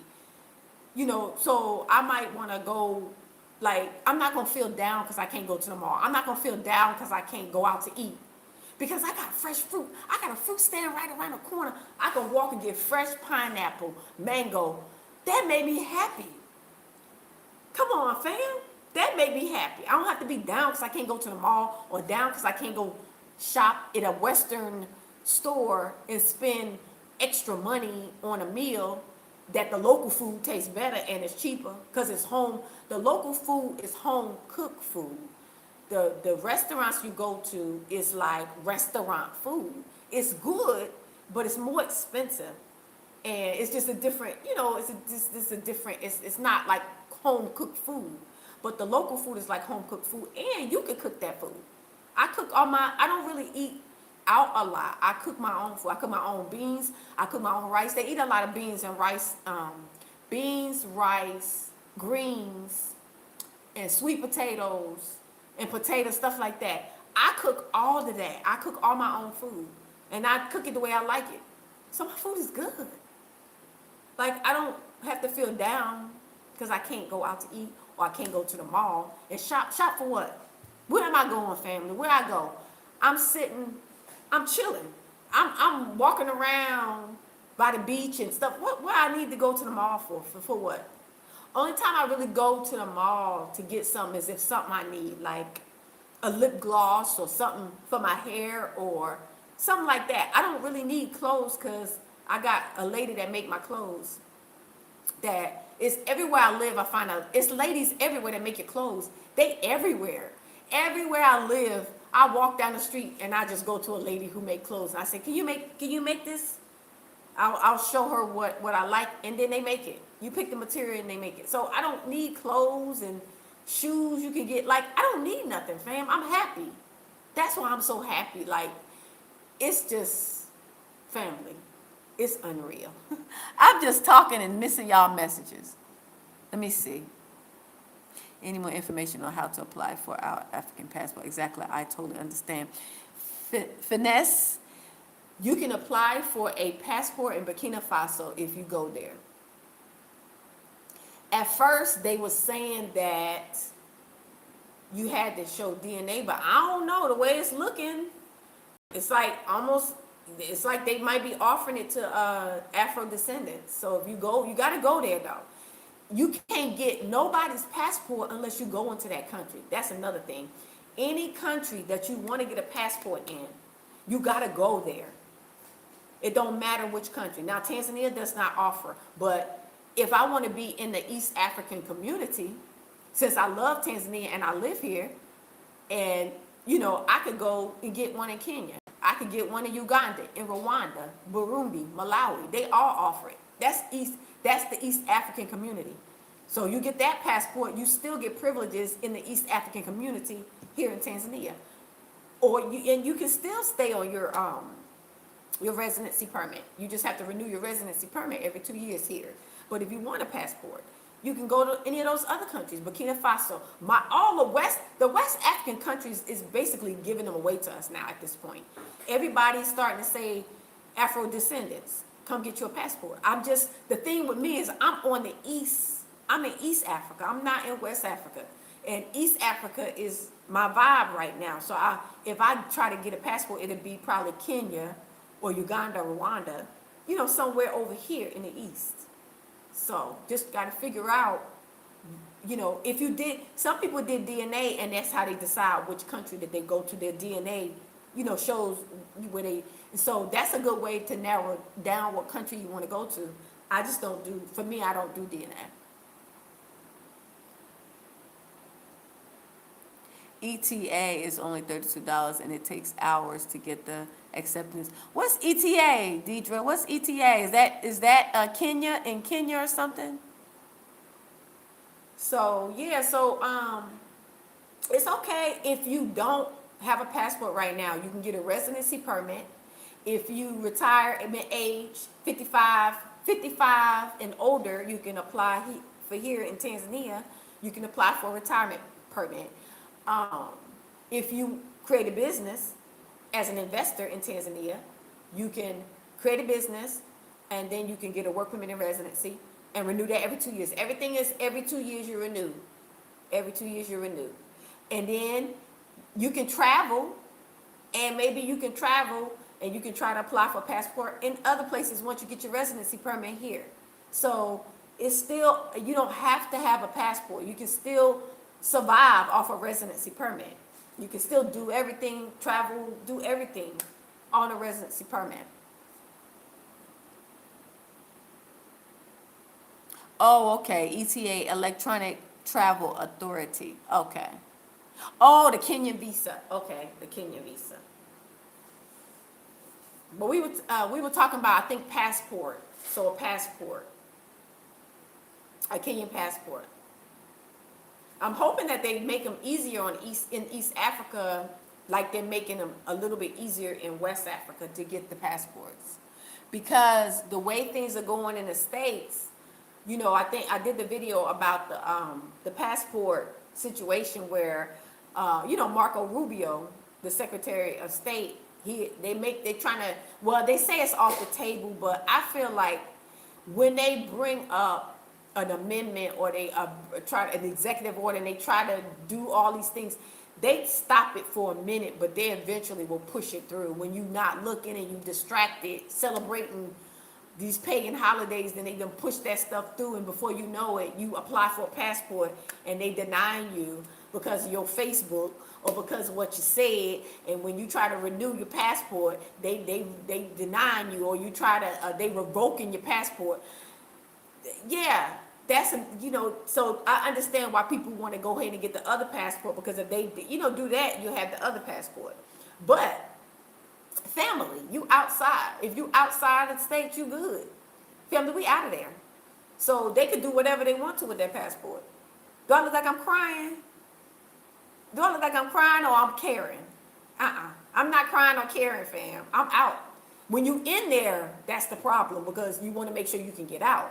But if you out, I'd rather get locked out any day. I would love to get locked out over here.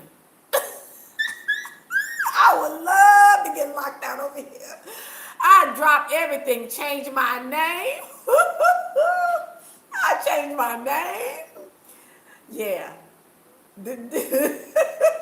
I'm African. I'm from South Africa. They better not call themselves revoking mine. They better not be calling themselves revoking mine, fam. Yeah, right. Sounds like the beginning of the social. Yep. Her ordained steps. I know that's right. They better. Ooh, I go to renew my passport and they give me some flack. I be like, all right, deuces.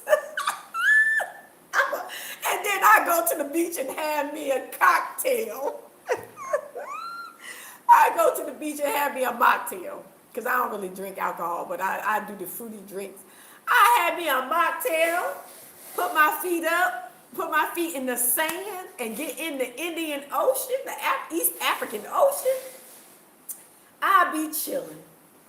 Oh yeah, they won't renew my passport. They revoked my passport. Oh, okay, I'm chilling. I'll be like, what's her name that just passed away? Asata, Black Panther, Shakur, the lady that just passed. I'll be like her. I ain't do nothing wrong, but I'm just saying, she ain't do nothing wrong either. She ain't do nothing wrong, but defend herself. That's all. That's wrong. Anytime you try to defend yourself against the Europeans, you always do something wrong. So yeah, I be like her. I be chilling till my last days on the continent. I be chilling on the continent. Yep. And when I leave this earth, I'm letting y'all know. When I leave this earth, I want to be buried on the continent. Don't take my body back to the U.S. I'm done. Don't take my body back there. I already talked to my son already. Yeah, I'm not going back. Yeah. I told him I want to be buried in Africa, on the continent. Had to pull up a little. It's my solar light, but it's a good light because my light on my phone just like died. I mean, my light on my stand. I have like a stand and the light. So anyway, this is better. It's brighter. But yeah, yep. Let them tell me they're gonna revoke my pass. Let them tell me they won't renew my passport. Okay. Does that mean that I could change who I am? I'm from Africa. I'm from South Africa. I'm Kosa. Kosa. Don't threaten me with a good time. Don't threaten me, America, with a good time. How does your family feel about you being there and so far away? I'm not really close to them. They haven't really reached out to me a whole lot in 5 years, and I'm not really that close to them. So that's another reason why I think it was easy for me to leave, because I'm not really close. The only one I'm really close to is my son. And my son is 28. And he came here in 21 and stayed for 2 weeks. So he's the only thing I miss. He's the only one I miss. But everybody else, apparently they don't miss me because they don't reach out to me. They don't check up on me. They watch my YouTube, they watch my Facebook, Instagram, but they see that I'm alive, so I guess that's fine. Yeah, I'm not close to my family like that. I feel like we should be, but we just not. Sometimes the families are like that in America. So I think it made it easier for me to be able to leave. So that's the answer to that question about your family feel about you being there and so far away. Yeah, I think I look at myself like Abraham. When the Most High told Abraham, leave your family and leave, and I'm gonna take you to somewhere. I'm gonna take you to your promised land. I'm gonna take you to a nice land. I'm gonna give you a land. I'm gonna take you somewhere else. I feel like Abraham, because he told me, America, not your home. Africa, you need to go to Africa. Africa is your home, and I'm gonna take you there. And so I followed, and I've been here for 5 years. So I didn't even ask my family, and I didn't even tell them I was leaving. I just left. They was watching just like everybody else when I got on that plane. Because I documented my journey. If you go back to my channel, 5 years ago, I documented when I got on the flight at JFK, went to Doha, then I rode from Doha to Tanzania. I documented all that. So I guess they was watching too. But see, during that time, people were afraid to travel because of COVID. So, but yeah, we got the U.S. threatening our passports now, fam. So yeah, we do have to look into try to get other passports, but it's not an urgent thing. You can get a residency permit and still be able to travel around the continent if that's what you want to do, be on the continent. Africa, but my adult kids and grandchildren make it hard. I know, God's child. It's hard when you got people dependent on you. Do you think it's a sense of envy being that you were brave enough to step out on faith, finesse? It could be that. But I've always been like the forerunner of stuff. Like I was the first person in my family to actually get a college degree, and then my sister got one. So it's like I've always been the first one to do stuff. So it could be, but I just know we never really been like close. But I was When I first got out here, I was a little hurt. I'm not gonna lie. I'm not gonna lie and say I wasn't kind of hurt, because I feel like I left America. I was thinking I'm in a foreign land and I'm all the way across the water and nobody's like calling me and nobody's checking up on me. I went through that for it within myself. I didn't say it out online or anything, but I was thinking it to myself. But then it kind of went away after I was here. After 2 years, then 3 years, then 4 years, nobody just really came and reached out to me. I'm just comfortable with it, and I'm like, this is my home. So it's like I made new family. I got like new family here. So I got like a community here. It's a lot of us here. So my family is here. My true family is here. The ones who look out for me, the ones who care for me. If I need something, I can call them. If they need something, they can call me. That's how we do here. We got a little community here, diaspora expats.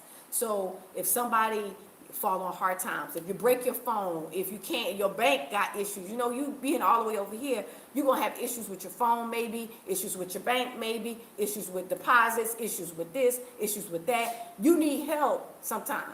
So we got a little community of people who chip in and we help each other. It's a lot of little pockets of groups and communities here.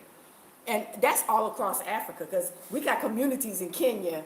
You see the people out there, we got community there, you got, community in Ghana, we got communities in South Africa, the real South Africa, we got communities in, probably gonna be in Burkina Faso, like we got communities everywhere that help each other when things get rough. You got some that take, but then you got some that really will help you. Shalom, Gerald. Jesus. Hi. Shalom. Welcome from Brazil. Do you have a family or are you living alone? Ronell, I'm living alone. I'm living alone.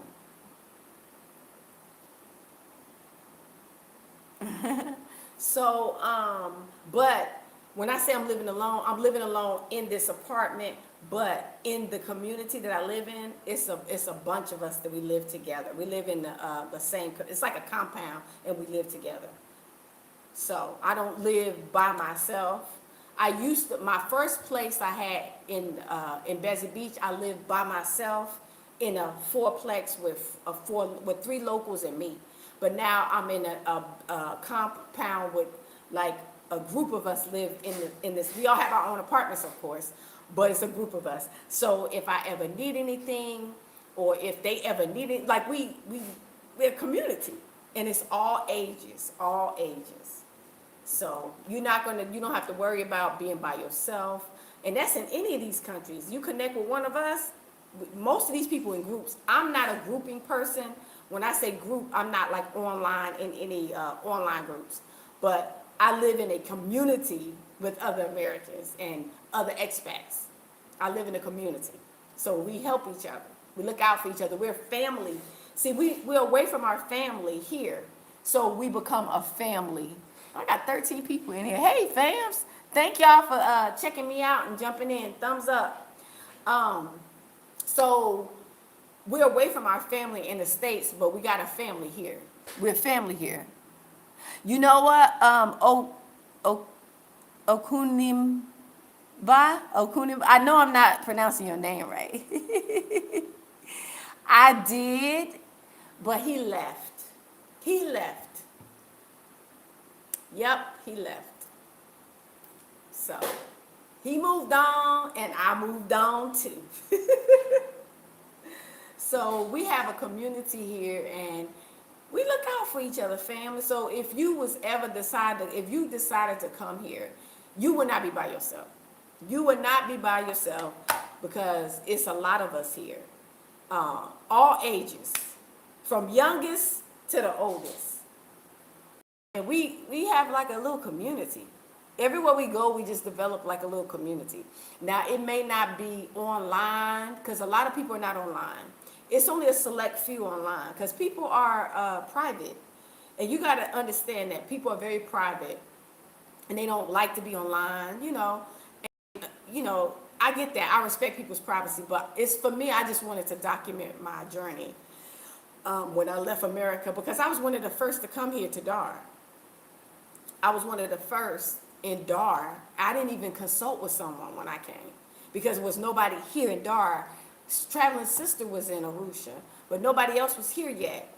And so I didn't have nobody to call and get advice. I had to learn everything on my own. So yeah, we got like a nice little community. So we look out for each other. We're family here. We are family. Like I've had people do stuff for me that my family haven't even reached out to me. They're family here. They're family to me here. Like I've had people look out for me. Like my phone got stolen. I got burglared since I've been here. I got burglared back in.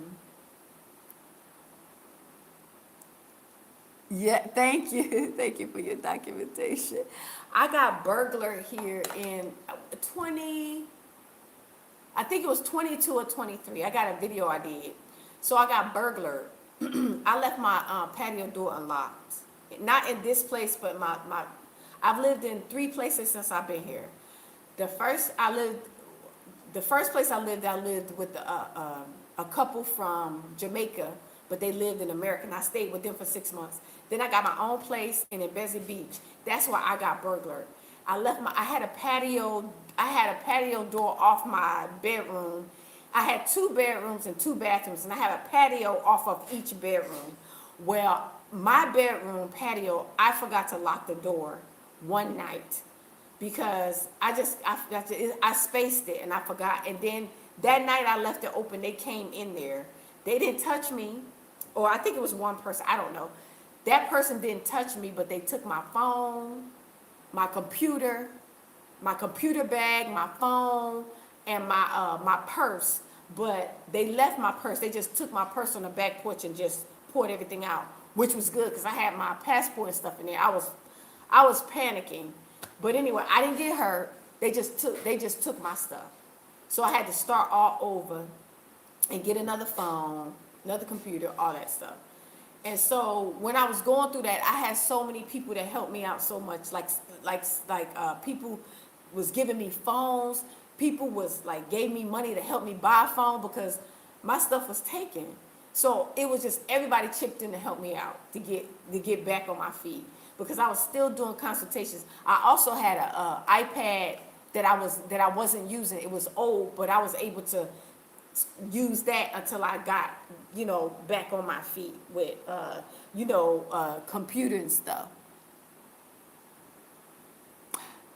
Let's see. So right now, I live in Dar es Salaam.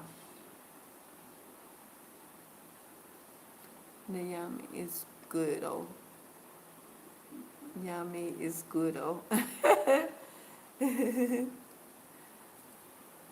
So I got back on my feet, and I had a lot of help. People was like blessing me with. One lady bought me a phone, the little analog phone so I had the analog phone and my iPad, and I was able to email people and say, I couldn't talk about it for a couple of months because I felt violated because I was like, this person roaming around in here while I'm asleep. Yeah, I was kind of PTSD. I had PTSD for a little bit. They didn't touch me, so I'm grateful that Father protected me. Like nobody touched me, nothing. I was in the bed. I was feeling like I had PTSD, so I couldn't talk about it. So I was telling people my phone broke. I had to tell people my phone broke, and I couldn't talk about it for like 6 months. And then after I got over the PTSD and got myself back emotionally. Then 6 months later, I did a video and talked about it. Yeah, all was working out. Yeah, they didn't touch me, cause I was grateful that I didn't get hurt, but they took my stuff. And the computer that they took, it was a brand new Dell computer. I had just bought it, y'all. I had just brought it here. I bought it here, and I was like, yeah, I'm gonna find me an online job and all this different stuff. That ain't work out. I think I only had that computer 6 months before they started. Did I have it a year? Maybe a year. Okay, maybe I had it a year. That's not too bad. See, they didn't hurt you, so that yeah, they didn't hurt me at all. They didn't touch me, and I was like grateful for that because at first I was kind of upset with the Most High with our Father because I was like, Father, why you let them come in here? Why you let I had all these questions, and you know they say you're not supposed to be questioning the Most High, but I was questioning him because I was like, but why? I was just asking. I wasn't angry. I wasn't angry at him, but I was asking him, Father, why the angels did? Because I know I got angels around me. And I'm like, Father, why didn't the angels like remind me, tell me, like to do? I mean, I had all these questions. But after I got out of my feelings and my emotions, then the Father was kind of revealing to me that the value of those items, like the phone and the computer, he don't really care about that stuff, but he care about my life. He care about my life. He care about my passport, my stuff like that. I didn't lose none of that. Because even though they took my purse, my passport was in it. And even though they came in there and took my stuff, they didn't harm me.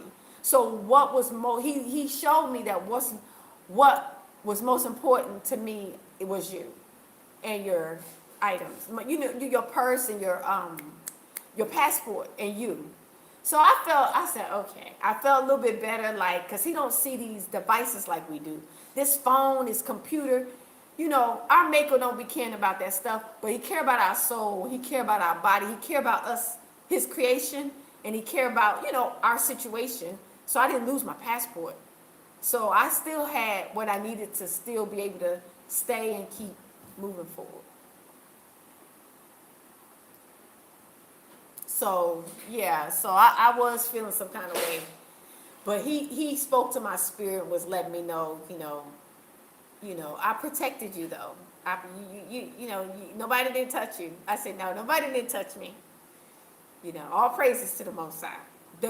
The mercy we don't always see, that we're protected from danger seen and unseen. And we have angels that protect us from danger seen and unseen, stuff we have no idea about. You know, we can any day get electrocuted. Any day, anything can happen to us. But it's by his grace and mercy that we are protected and alive. So I had to, okay, Father, okay. And then I got everything back. Because he did tell me, speak to me, let me know, he's gonna give it back to me. Anything that was stolen, I'll get it back. I got everything back. Even the stuff I left in America. When I left, when he was speaking to me about leaving when I was in America, right? I was thinking, Father, I'm about to leave everything I worked for, my car, my furniture. I had a house full of furniture, stuff I love. I had put everything together like I like it. I had my little Volkswagen Jetta. I was like, Father, this is my stuff. I'm leaving my stuff.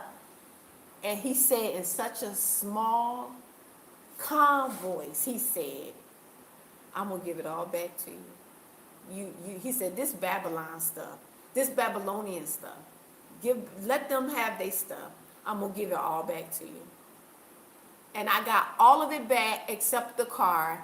And I don't want to drive here. So it's not like I'm missing out on the car. I don't want to drive here. I'd rather have a driver. The way I can't handle I can't handle the way people drive here. On the other side, the steering wheel on the other side. I think I could do it because I've been here long enough. I think I could do it, but I have to move out of Dar. If I'm gonna drive here in Tanzania, I have to be in another area, like another area altogether that's not as busy. I could drive, but I can't do that in Dar. So I don't miss the car because I like having a driver. Actually, they take you everywhere you go. I could do Uber, I could do Bolt, or I have personal drivers. So I get everywhere. But I got everything back. I got the bed, bed, couch, everything that I left. I got all that right now. So he gave me back everything I left. So I'm not upset.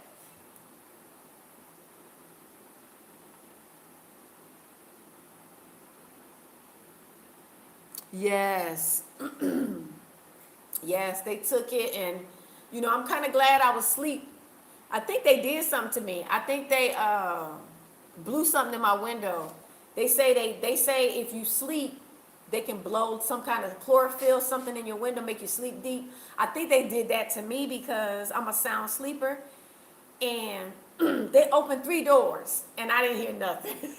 They opened 3 doors, and they was roaming around, and they got all my stuff, and all my stuff was in different places. My phone was on my nightstand. My computer bag was in another area, and my purse was in another area. So they was roaming around looking for stuff. I didn't hear nothing. I was out. I was out cold. And that's another thing that shows you here in Tanzania. They usually want your stuff. They don't want to hurt you. They don't want to harm you. They don't want to unalive you. They just want your stuff. So, not that it's okay for people to take from you, but I'm saying they're not trying to take your life.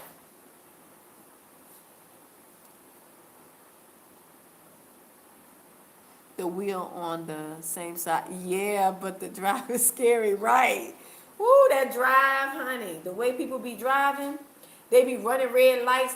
And I mean, how you know if you driving to run the red light or not? Because they run red lights. Some people, sometimes they stop here and sometimes they run them. And everybody be doing it. It's like they run a light, they do the red light, the red stop light like a four-way stop.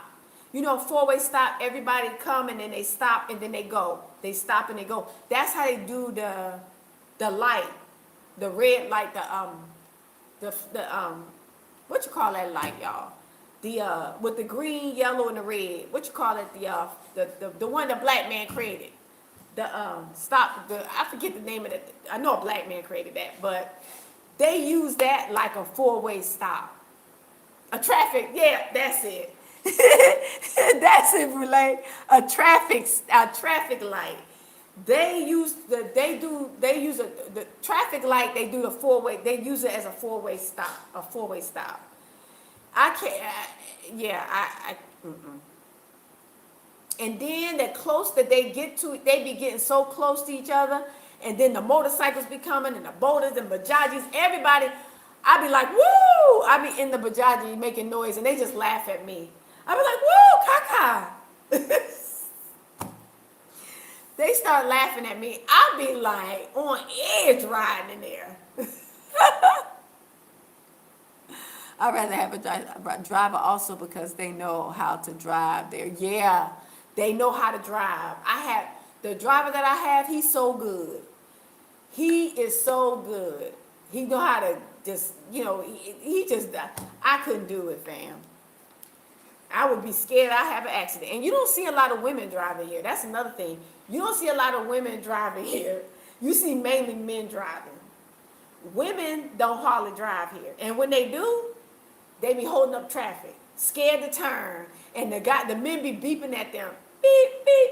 And when I see that, I always say, I bet that's a dada. Dada is a sister. I be like, I bet that's a dada. And then when you go by, everybody be beeping, you go by, it's a lady. I said, see, I ain't gonna be driving.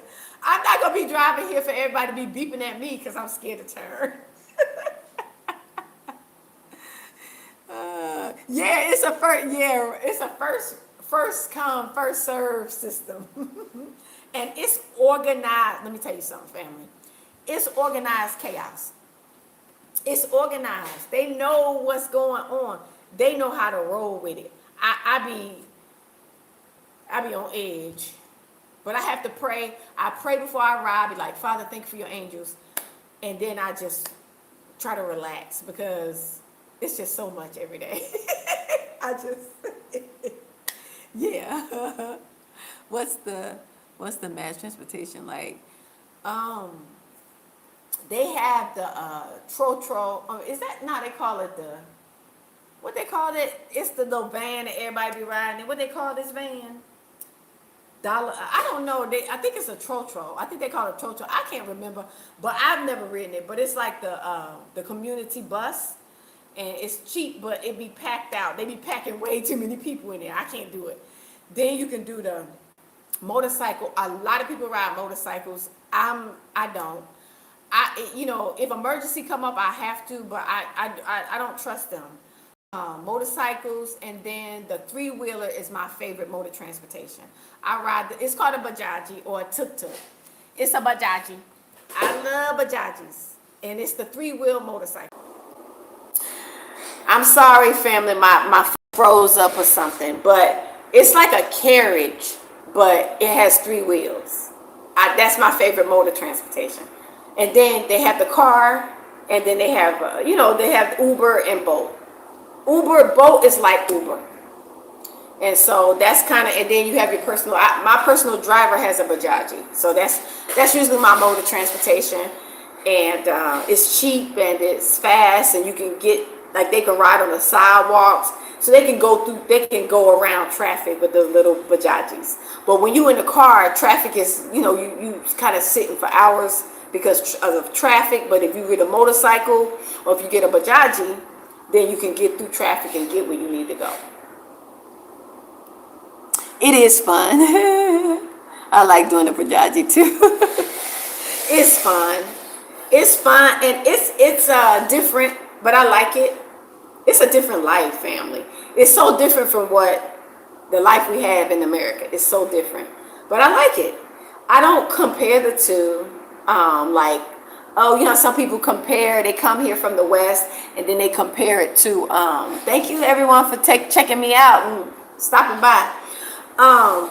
People like to compare Tanzania to America, but it's so different. You can't even compare it because it's almost like apples and oranges. It's apples and oranges, completely different. Tanzania is Tanzania gives me more like a Caribbean vibe. Tanzania gives me more like a Jamaica. I've been to Jamaica. It kind of got a Jamaican vibe. So you can't compare Jamaica to America because it's like, or like Barbados. You compare Barbados to America. Like, just think about that. It's like you can't compare those two. Like any of the Caribbean islands, you can't really compare those. You can, but it's not a good comparison to like a concrete. You can't compare a beautiful tropical island to a European country like the UK or America. America's a European country. I know people don't believe that. But you can't compare. You can, but it's not a good comparison because the Caribbean is tropical. It's it have a certain vibe to it. Jamaica, the Barbados, Panama, they got a tropical Caribbean vibe. That's the same with sub-Saharan Africa. A lot of the sub-Saharan African countries have somewhat of a, unless it's developed like Johannesburg and some of the South Africa, and then even Kenya, Nairobi, but Mombasa it has that vibe. It has that kind of tropical vibe. So you can't compare that to America because it's apples and oranges. It's just different. Tanzania is different from America. Tanzania is poly. It's tropical vibe, slow, relaxed, it's almost like a retirement life. If I can say the type of life it is. So it would be nothing like America. And even when it comes to some of the modern conveniences that we have in the West, it may not have those per se, but it's different. It has it's natural, right? So you wouldn't expect some of those conveniences to be in like an island. It gives you like an island flavor. You're talking about fresh fruit and vegetables, the ocean, and you talk about sand, and you talk about dirt, and where you can plant fruit. Like, you're not gonna have some of these concrete jungle stuff there. So it's not a comparison. It's just different world altogether. Some people like it and some people don't like it. people who really like convenient development, massive, like, people who don't like to walk around without shoes on, people who always have to have shoes on, people who don't like to put their feet in sand and water may not like it here. Those type of people may not feel comfortable because they like to wear shoes all the time. They don't like to walk barefooted. They always have to have shoes on. They don't like their feet getting dirty. They don't like putting their feet in the sand. They don't like putting there are people who don't, there are Americans who walk on the beach and don't put their feet in the sand. There are Americans who don't put their feet in the water. Like, people like that may not like it. But if you are the type of person that like the sand and you like the ocean and you like hiking and you like nature and you like, planting fruit and vegetables, you like farming and you like off-grid living, Tanzania is perfect for you. See, it's a different life. You know what I mean? It's beautiful. Hi, Fiona. Hi, lady. Hi, miss seeing your videos. I don't know why they ain't popping up. Maybe I'm unsubscribed. Welcome, sis. But yeah, it's just a different life. And so either you like it or you don't. For me, I was born and raised in the city. Y'all, I'm born and raised in New Jersey. For those who are not from America, I think everybody in here is from the West somewhere. They know where New Jersey is. Right next to New York. I was born and raised in a concrete jungle. Moved to Atlanta, a concrete jungle. Then I moved to Colorado. Not so much a concrete jungle, but it's a little bit more natural. And then I moved here. And you would think it would be hard for me to adjust, but it wasn't. I love it here. And I'm not even like an outdoorsy type of person. I never really been a hiker. I never really been like planting fruit and vegetables like southern people in the States do. But I like it here. I like the nature. I always like the beach now. I'm not gonna lie. I like everybody like the beach. I like the ocean. I like the sand. I like green. I like the greenery, and I like nature. So I like it. I didn't have a hard time adjusting. It wasn't difficult. And they have very, yes, food, yes, fresh food and fresh and less expensive. Actually, the fresh food is cheaper than the junk food. Here in Africa, the junk food costs more than the fresh food. So if you want something that snacks, like American snacks, it's going to cost you more. Doritos and Oreo, all those things that's not even good for you, it's going to cost you more. Here, the fresh food that's good for you is the more affordable food, the most affordable food. And sometimes it's free if you have trees in your yard, or if you have fruit and vegetables growing and people plant stuff, like everything's growing. So sometimes you get stuff free. A lot of herbs and stuff like that is free because they grow, like lemongrass and aloe vera is in our yard. We have aloe vera, lemongrass, basil, and we have soursop leaves. We don't have the fruit, but we got the leaves. And we have and neem. So we have all that in our yard. So that's free. That's free. Yup, Panama is similar. Yup, I heard that. So, yes, Fiona, yes, it is easy to live here. It is modern. Dar is modern. So it may not be as modern as like Nairobi or Johannesburg or whatever, but it's modern enough for me because I don't even live. I live on the outskirts of the city area, and if I want to go into the city, I can. If I want to go to the mall, if I want to go to the European, international restaurants. If I want to go to do the international stuff or the, Western stuff, I can do that. But most of the time I'm out cooking. I mean, I live here. I don't be doing the tourist stuff. I cook almost every single day, fam. I don't hardly eat out. The main time I might eat out is if I have a client.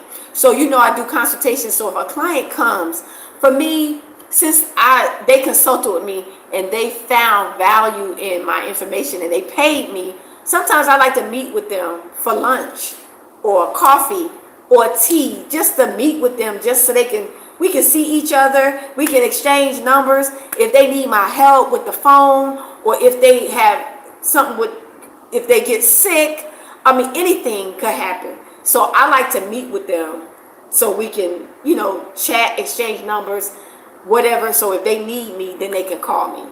So I always, and that's usually when I eat out, family, when I meet with people. I'll save my money, and when I know I'm going to meet with somebody, I just use my money and we go out to like a restaurant, or we'll go to the cafe, we go to the mall, and I show them different places. That's when I go places. But normally, my normal life, I cook every day. I got fruit stands where I live. I'm kind of outside the city, and we got a little grocery store. I got everything I need over here. I don't really have to go into the city area that much. I do everything at home, like I live here, so I don't do the tourist stuff that much.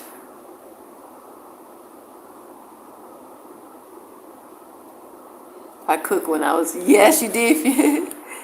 Yes, I remember, Fiona. Yes, it is. I cook every day. That's how I'm able to survive, because I be on a budget. Y'all know I be on a budget. I don't have money like that. I have to live on a budget. So I have to cook. I got it. I have an awesome diet. I eat almost fresh fruit almost every day. I got the pineapple, the banana, the mango, avocado, watermelon. I got all these stuff I can just go around the corner and get. And then for dinner, you got your vegetables. I eat vegetables mainly. I don't eat that much meat. But when I desire meat, if I have a craving, I'll eat like fish, or I'll eat like a burger. They got a place that I can make my own burger, because they got a store. I can get the butcher has the hamburger meat. I can make a burger if I want it, or I can buy one, because they got a little shop, a little place they do American burgers. They taste pretty good. But for the most part, my diet is vegetables and fruit mainly. Yeah. And then every now and then I'll eat meat. I don't eat meat as much. But because, vegetables and fruit is less expensive. So, and you can eat so much of that all the time. So I stick with that diet. Yes, it's beautiful, fam. But some people who can't live without the Western. Right. I can't afford it, though. Look, Fiona, when you can't afford it, you gotta cook. If I want something Western, I will actually cook it. So, for example, if I crave soul food, I'll cook like whatever they have. I'll make a soul food. I usually do like a vegetable plate. So I'll make like greens, yams, macaroni, and I'll make sometimes macaroni, greens, and beans or something like that. But I'll make like different soul foods that I like, and I'll just make it the way I like how it tastes. And that'll be like a vegetable plate. Macaroni, greens, yams. Those are the kind of three things that, like, that soul food vibe. Maybe some fried fish. I do that. I cook all that. I'm not going to spend my money to go somewhere to get that, because it's not going to taste like I want it to taste. So you got to cook. If you move here and you from the West, you have to cook. If you crave a certain thing, especially us as Black Americans, we like certain soul foods.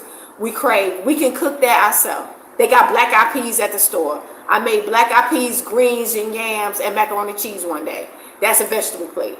If I crave it, I just make it and I eat it. So you don't miss out on anything. You don't miss out on anything. You can make whatever you like. I like spaghetti. Every time I try to go somewhere and get it, they don't make it right. I make my own spaghetti, and when I do it and I share it with other people, they be like, "Oh, your spaghetti tastes good." I can cook my own stuff, fam. I can cook it the way I want. If I want some meatballs in my spaghetti, I'll make it. If I don't want meat, I just do a veggie spaghetti and I put different vegetables in there. Like, I make my own food, fam. And I enjoy it. And I don't feel like it's a burden because I like to cook food I like to eat. I like to eat certain things, and I like to cook my own food because I know how I like it. So it's not a burden. Like, I like to cook, and I save money by cooking too. And it's healthier anyway. So when you're on a budget, you can do that here. You can do that here and not feel like, I see some people in America, like, they can't pay their rent and they living in cars and all this. And it's like, I don't feel like that. Even though I got to live on a budget, and even though things get tight for me, sometimes financially, things get tight, and I gotta be on a budget until this money coming in, this money come. I gotta wait on this date for this check and this, but I still be happy, because I still get good food and I get good tasting stuff.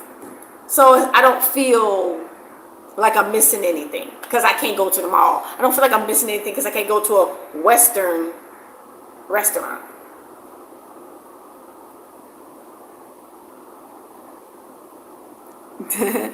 Yes, I'm learning to love to cook, and I'm even starting to make smoothies because I never really drank smoothies. I never really drank smoothies. A lot of people, I used to see people and I'm like, they look like that's too much work. I just cut the fruit and eat it. But now I'm doing more smoothies. Now I got a blender and I'm doing smoothies, and I'm just doing a lot. I just be happy, family. I just be happy learning all these different ways to eat healthy, all these different natural herbs that I'm using, and I'm making different smoothies, the drink. Yes, this is the life. This is the life, fam. Y'all see my hair growing? You see my hair growing and everything? Look at my size. It's growing. I think it's because I've been, eating a pretty good diet, So my diet is pretty good, and yeah, been just taking care of myself and relaxing. Y'all know I sleep and get up when I want to.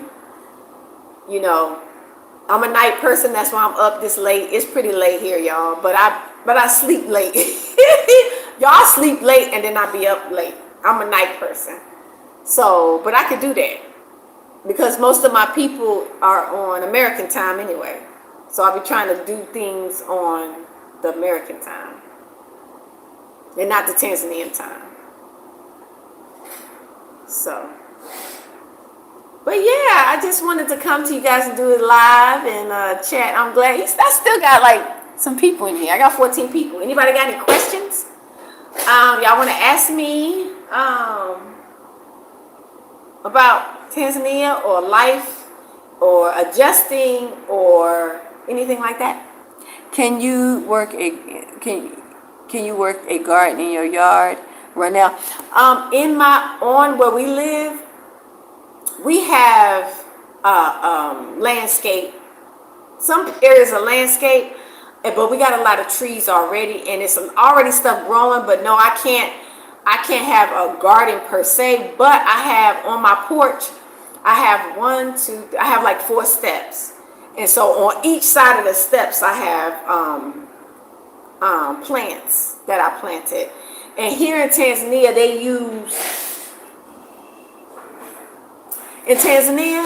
I think it's probably all across Africa, they use the water bottles for plants. So the bottom, they'll cut it right here. They'll cut it and they use it as a planter, and they put holes in the bottom. So on one side of my steps. I got 4 on one side and on the other side, and I planted the seeds. So what I do is when I eat fruit and stuff, I save the seeds, and I planted them in those pots, and they're all growing. So I'm learning, I'm practicing, but I'm doing it in the pots. So it's not in the ground, but I can actually take it out and replant it if I decide to take them with me. You know, when I acquire land or whatever, I can take them with me and take them out the pots. Okay, I will put my consultation information in there. Do you think you will build your own? Yes, Fiona. Yes, I will. Now, Fiona, I don't know about a shamba, but maybe an organic garden, because my plan is to acquire a small plot, maybe 200, 300, 400, well, I would say 300, 400, 300 to 600 square meters. Small. And that's not that small, but something small, because I need an office location, because what I do is rent from locals for the business, because you know you gotta have an office, and I have to rent, but I need to acquire land to have an office. And then when I put the office there, of course I'm gonna live there, and I can do like an organic garden. I want an organic garden, so not really a shamba. Okay, I will put my consultation information in the let me go on this, in the chat for you, Brule. I will do that. But that is my next plan, Fiona. That's my next plan, is because I'm looking for small plots. I thought I had found one, but the way after I start really, yeah, it didn't work out, because some stuff wasn't right, so I had to restart all over looking. So now I gotta look in different areas.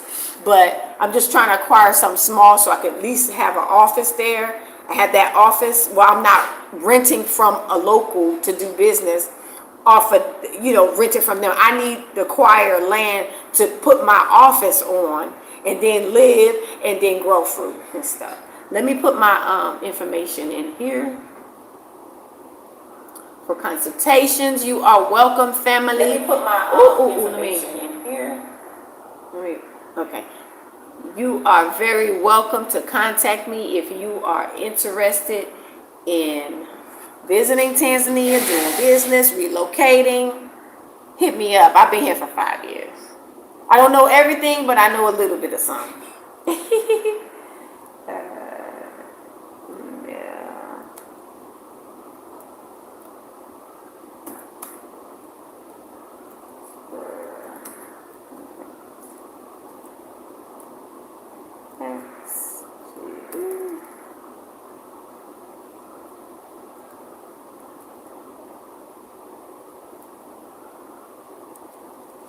I'm just putting my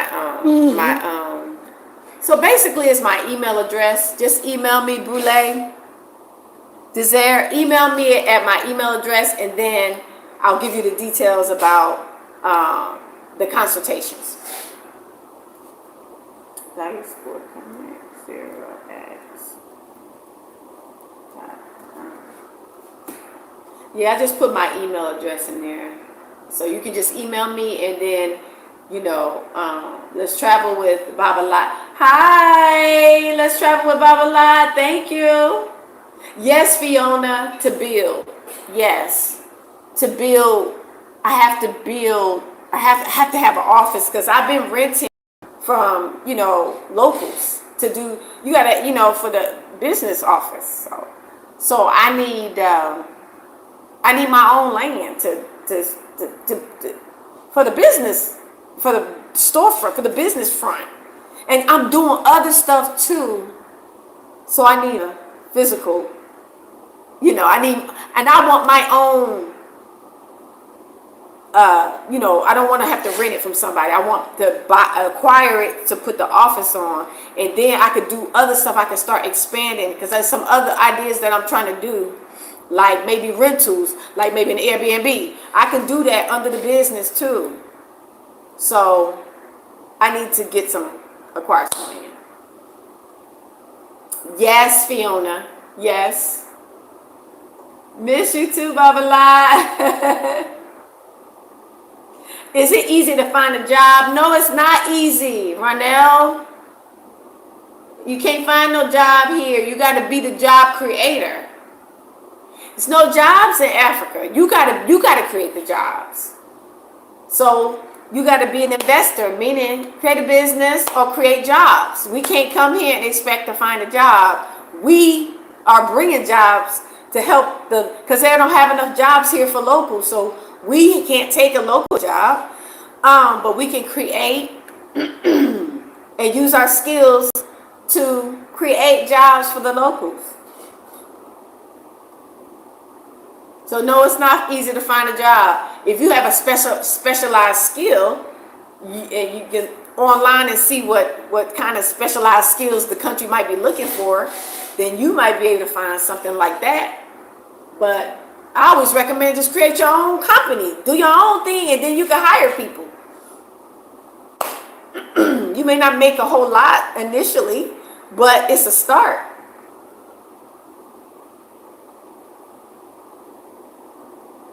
Wow, Fiona, wow. Okay. I see you love Asia, Fiona. You look like them people over there too. Except for you got melanin, but you got the same features with your eyes. I bet they love you over there, Fiona. When our teenagers hear that there are no jobs over there, they get discouraged and want to stay in America. Yeah, but you gotta encourage the teenagers or the young people being self-employed. Cultivate them with the mindset of not just working a job and working for other people, but being a creator. Gen Zs and younger, they need to be creating jobs because they're so smart and they're so sharp and they're computer savvy and they're on it. They could be creating jobs for people. Teenagers don't have to work for other people. They can be teachers. If you come to Tanzania, or you can teach English. If you're a teenager, you can teach English to kids. You can teach sports to kids. You can teach whatever these teenagers are good at. They can teach it. That's a job. They can charge each child 5,000 T shillings or something. They can make money here. So you can do things. There's a little Africa there in Asia. Oh, from all parts of Africa. Plus, wow, that's nice. Yes, I think I would be okay trying something on my own. Yes, try something. Y'all know, we don't never have the opportunity living in the West to use our own skills. We are so blessed. We are so intelligent. We have experience. We have skills. Even if we didn't go to college, we have experience. We have ideas and all kind of stuff where we can create something. You can come here and look at stuff and be like, you get ideas because you come here, because it's open for development. It's developing. So it's so much room for you to share your ideas. You can create jobs. You can teach people. We got skills. We don't need to be looking for no job. There is little Africa. Okay, yes, it will be okay. They have the football here is like soccer, but they don't have the football, American football, really, and they have the basketball, but if the guys can come here with that skill, teach the kids basketball, teach the kids football, the American kind, that would be something they can do. They can charge for it. It could be like a little camp. Come on now. We got stuff we can do. We don't have to be looking for no job. It ain't gonna make family. It's not gonna make you rich. It's not gonna make you a whole lot of money. So you just gotta know that. But it's a start. It's a start for you to connect with the community, for you to use your skills to make something, to do something, for you to cultivate yourself. You've been cultivating all these jobs in the West. Now it's time for you to look at yourself. It's time for you to focus on yourself and your people and develop your skills and your abilities, use them to make money and to teach other people. I don't go to Zanzibar often, Fiona, because it's just too, yeah. It's too many different, yeah, Fiona. I'm not a big lover of Zanzibar. Yeah, I'm not a big lover of Zanzibar because when all those people, it's too many other. It's like America or something. I don't like it. I like the beauty of it, and I like the ocean, and the beach and all that. That's what I like, but I don't like the people, not the local people, but the foreign, the way the foreigners are, because it's reminding me of like too much like the West stuff. All these white people and all this. I don't like all that, Fiona. Yeah, it's too many Mzungus over there. I can't. I'm tired of them. I don't want to be around them. There's places in Dar that we can go that's pretty. It's not, it's not like Zanzibar, but they got pretty beaches in certain areas. The Bahari is not bad.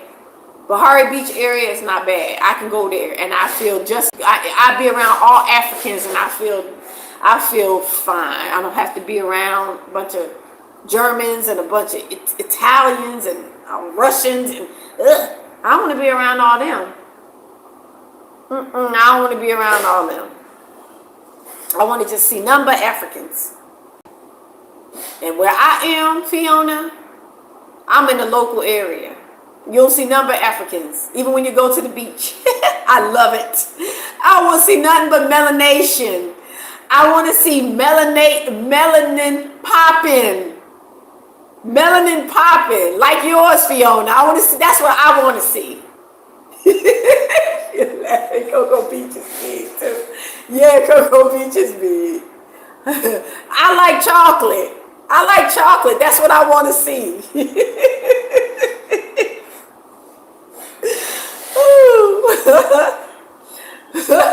I was buying property there. It can be affordable and it can also be expensive. It depends on where you get it from. That's right, Fiona. Ronell Jones said, how is buying property there? It can be affordable and it can be expensive because in Dar, it seemed like it's just as expensive. In some places in Dar, it's just as expensive. And Zanzibar can be just expensive as America, as the West. But then if you go out of the main, just like in any other place, all the main areas is going to be, main cities, everything's going to be upcharged. But if you go outside of those areas for land and stuff, it's ideal, it's better. Go to other places outside the Dar and look for land. Mwanza, Tanga, you got in Baya, you got Morogoro. Go look for land outside of Dar and you'll get a better price. Of course, you have to have a local though. You have to have a local to do it for you because they hear you speaking, they're going to upcharge. They have to have a local speak for you. Melissa, I like chocolate too. All right, Babala, number one. That's right. Yes. Yes, I like to see some melanation. I've never lived around this much melanation in my life, family. I've been in America. I've been deprived. I've been around too many Mzungus. I want to eat, sleep, and dream African. That's all I want. That's all I want to see. When I walk out this door, I want to see African men. When I go to the store, I want to see African men. When I go to the beach, I want to see African men. Everywhere I go, fam, I want to see melanation. That's heaven to me. When I go to heaven, I know in heaven it's going to be none but melanation. That's what I want to see. Yes, the train. Yes, Fiona. Kidogo, pole. Babala. Still, I speak too much English, but when I'm out and about, Babala, I do speak Swahili because I have to. I'm in Tegeta, so I got to. All of them don't speak English over here.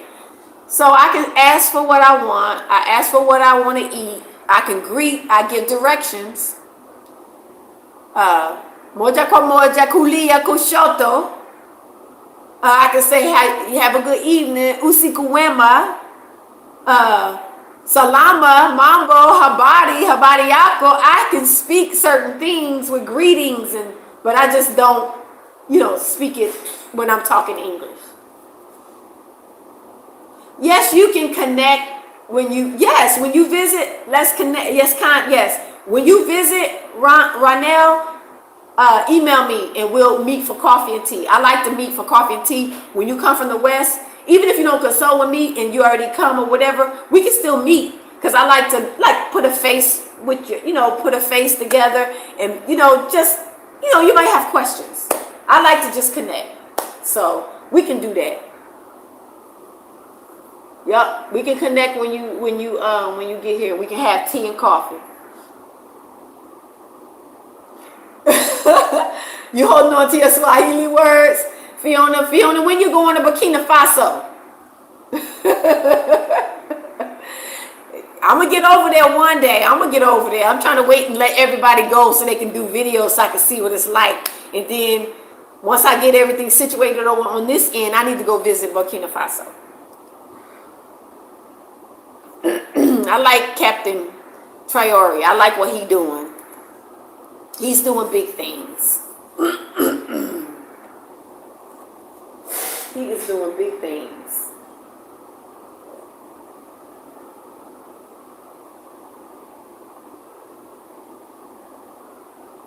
Y'all made homemade tea. I made homemade lemon iced tea. It was so good. I don't have to buy that, family. I can make that myself. Oh, okay. Okay, well, you said what is my office phone?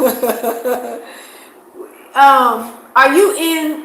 Do you want just email me, Ronell Jones? Email me, and then we can exchange numbers, because I don't want to put my numbers on here.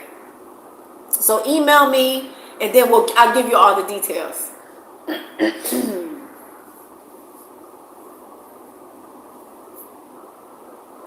So Fiona, you going to Burkina Faso?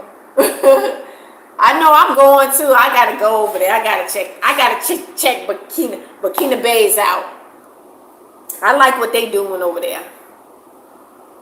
I like how they're talking in West Africa. I know I'm an East African woman. I know I love me some East Africa, but West Africa is doing big things. West Africa is doing big things. And they got some handsome looking men over there too. I'm just saying. They got all the melanation going on over there in West Africa. They looking good over here in Tanzania. I ain't saying, they ain't slacking over here in East Africa. These men look good too. Yes, my email. I'm gonna put my email in here right now. Email.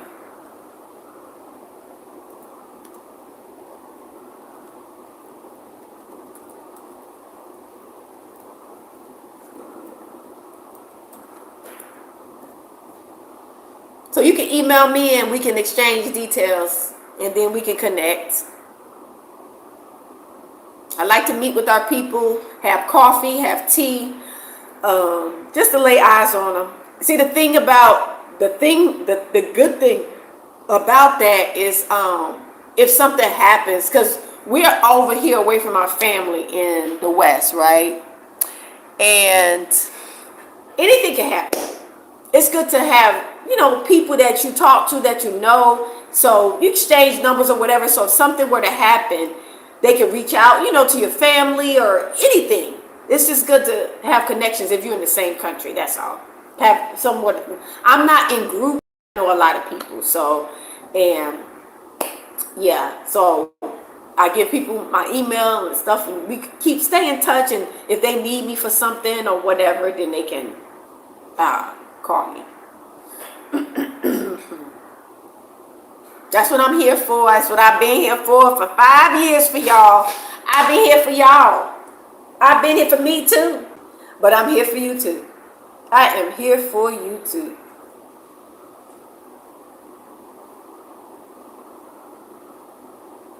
All right, fam. I guess I'll end this live. We've been going for some hours, fam.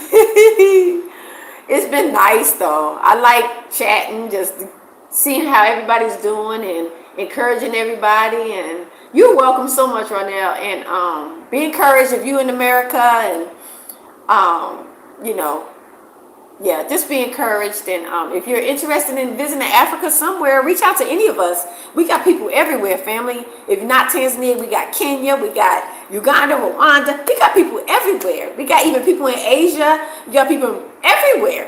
So reach out to our people, Panama, everywhere. So reach out and let some of us connect with you, and you know, we can help you. Nice to see you too, Dada. Nice to see you too. So anyway, fam, thank you so much. And I guess I see you guys in the next video or live. And thank you so much. Don't forget the thumbs up, and see you guys in the next one. Have a good one. Bye.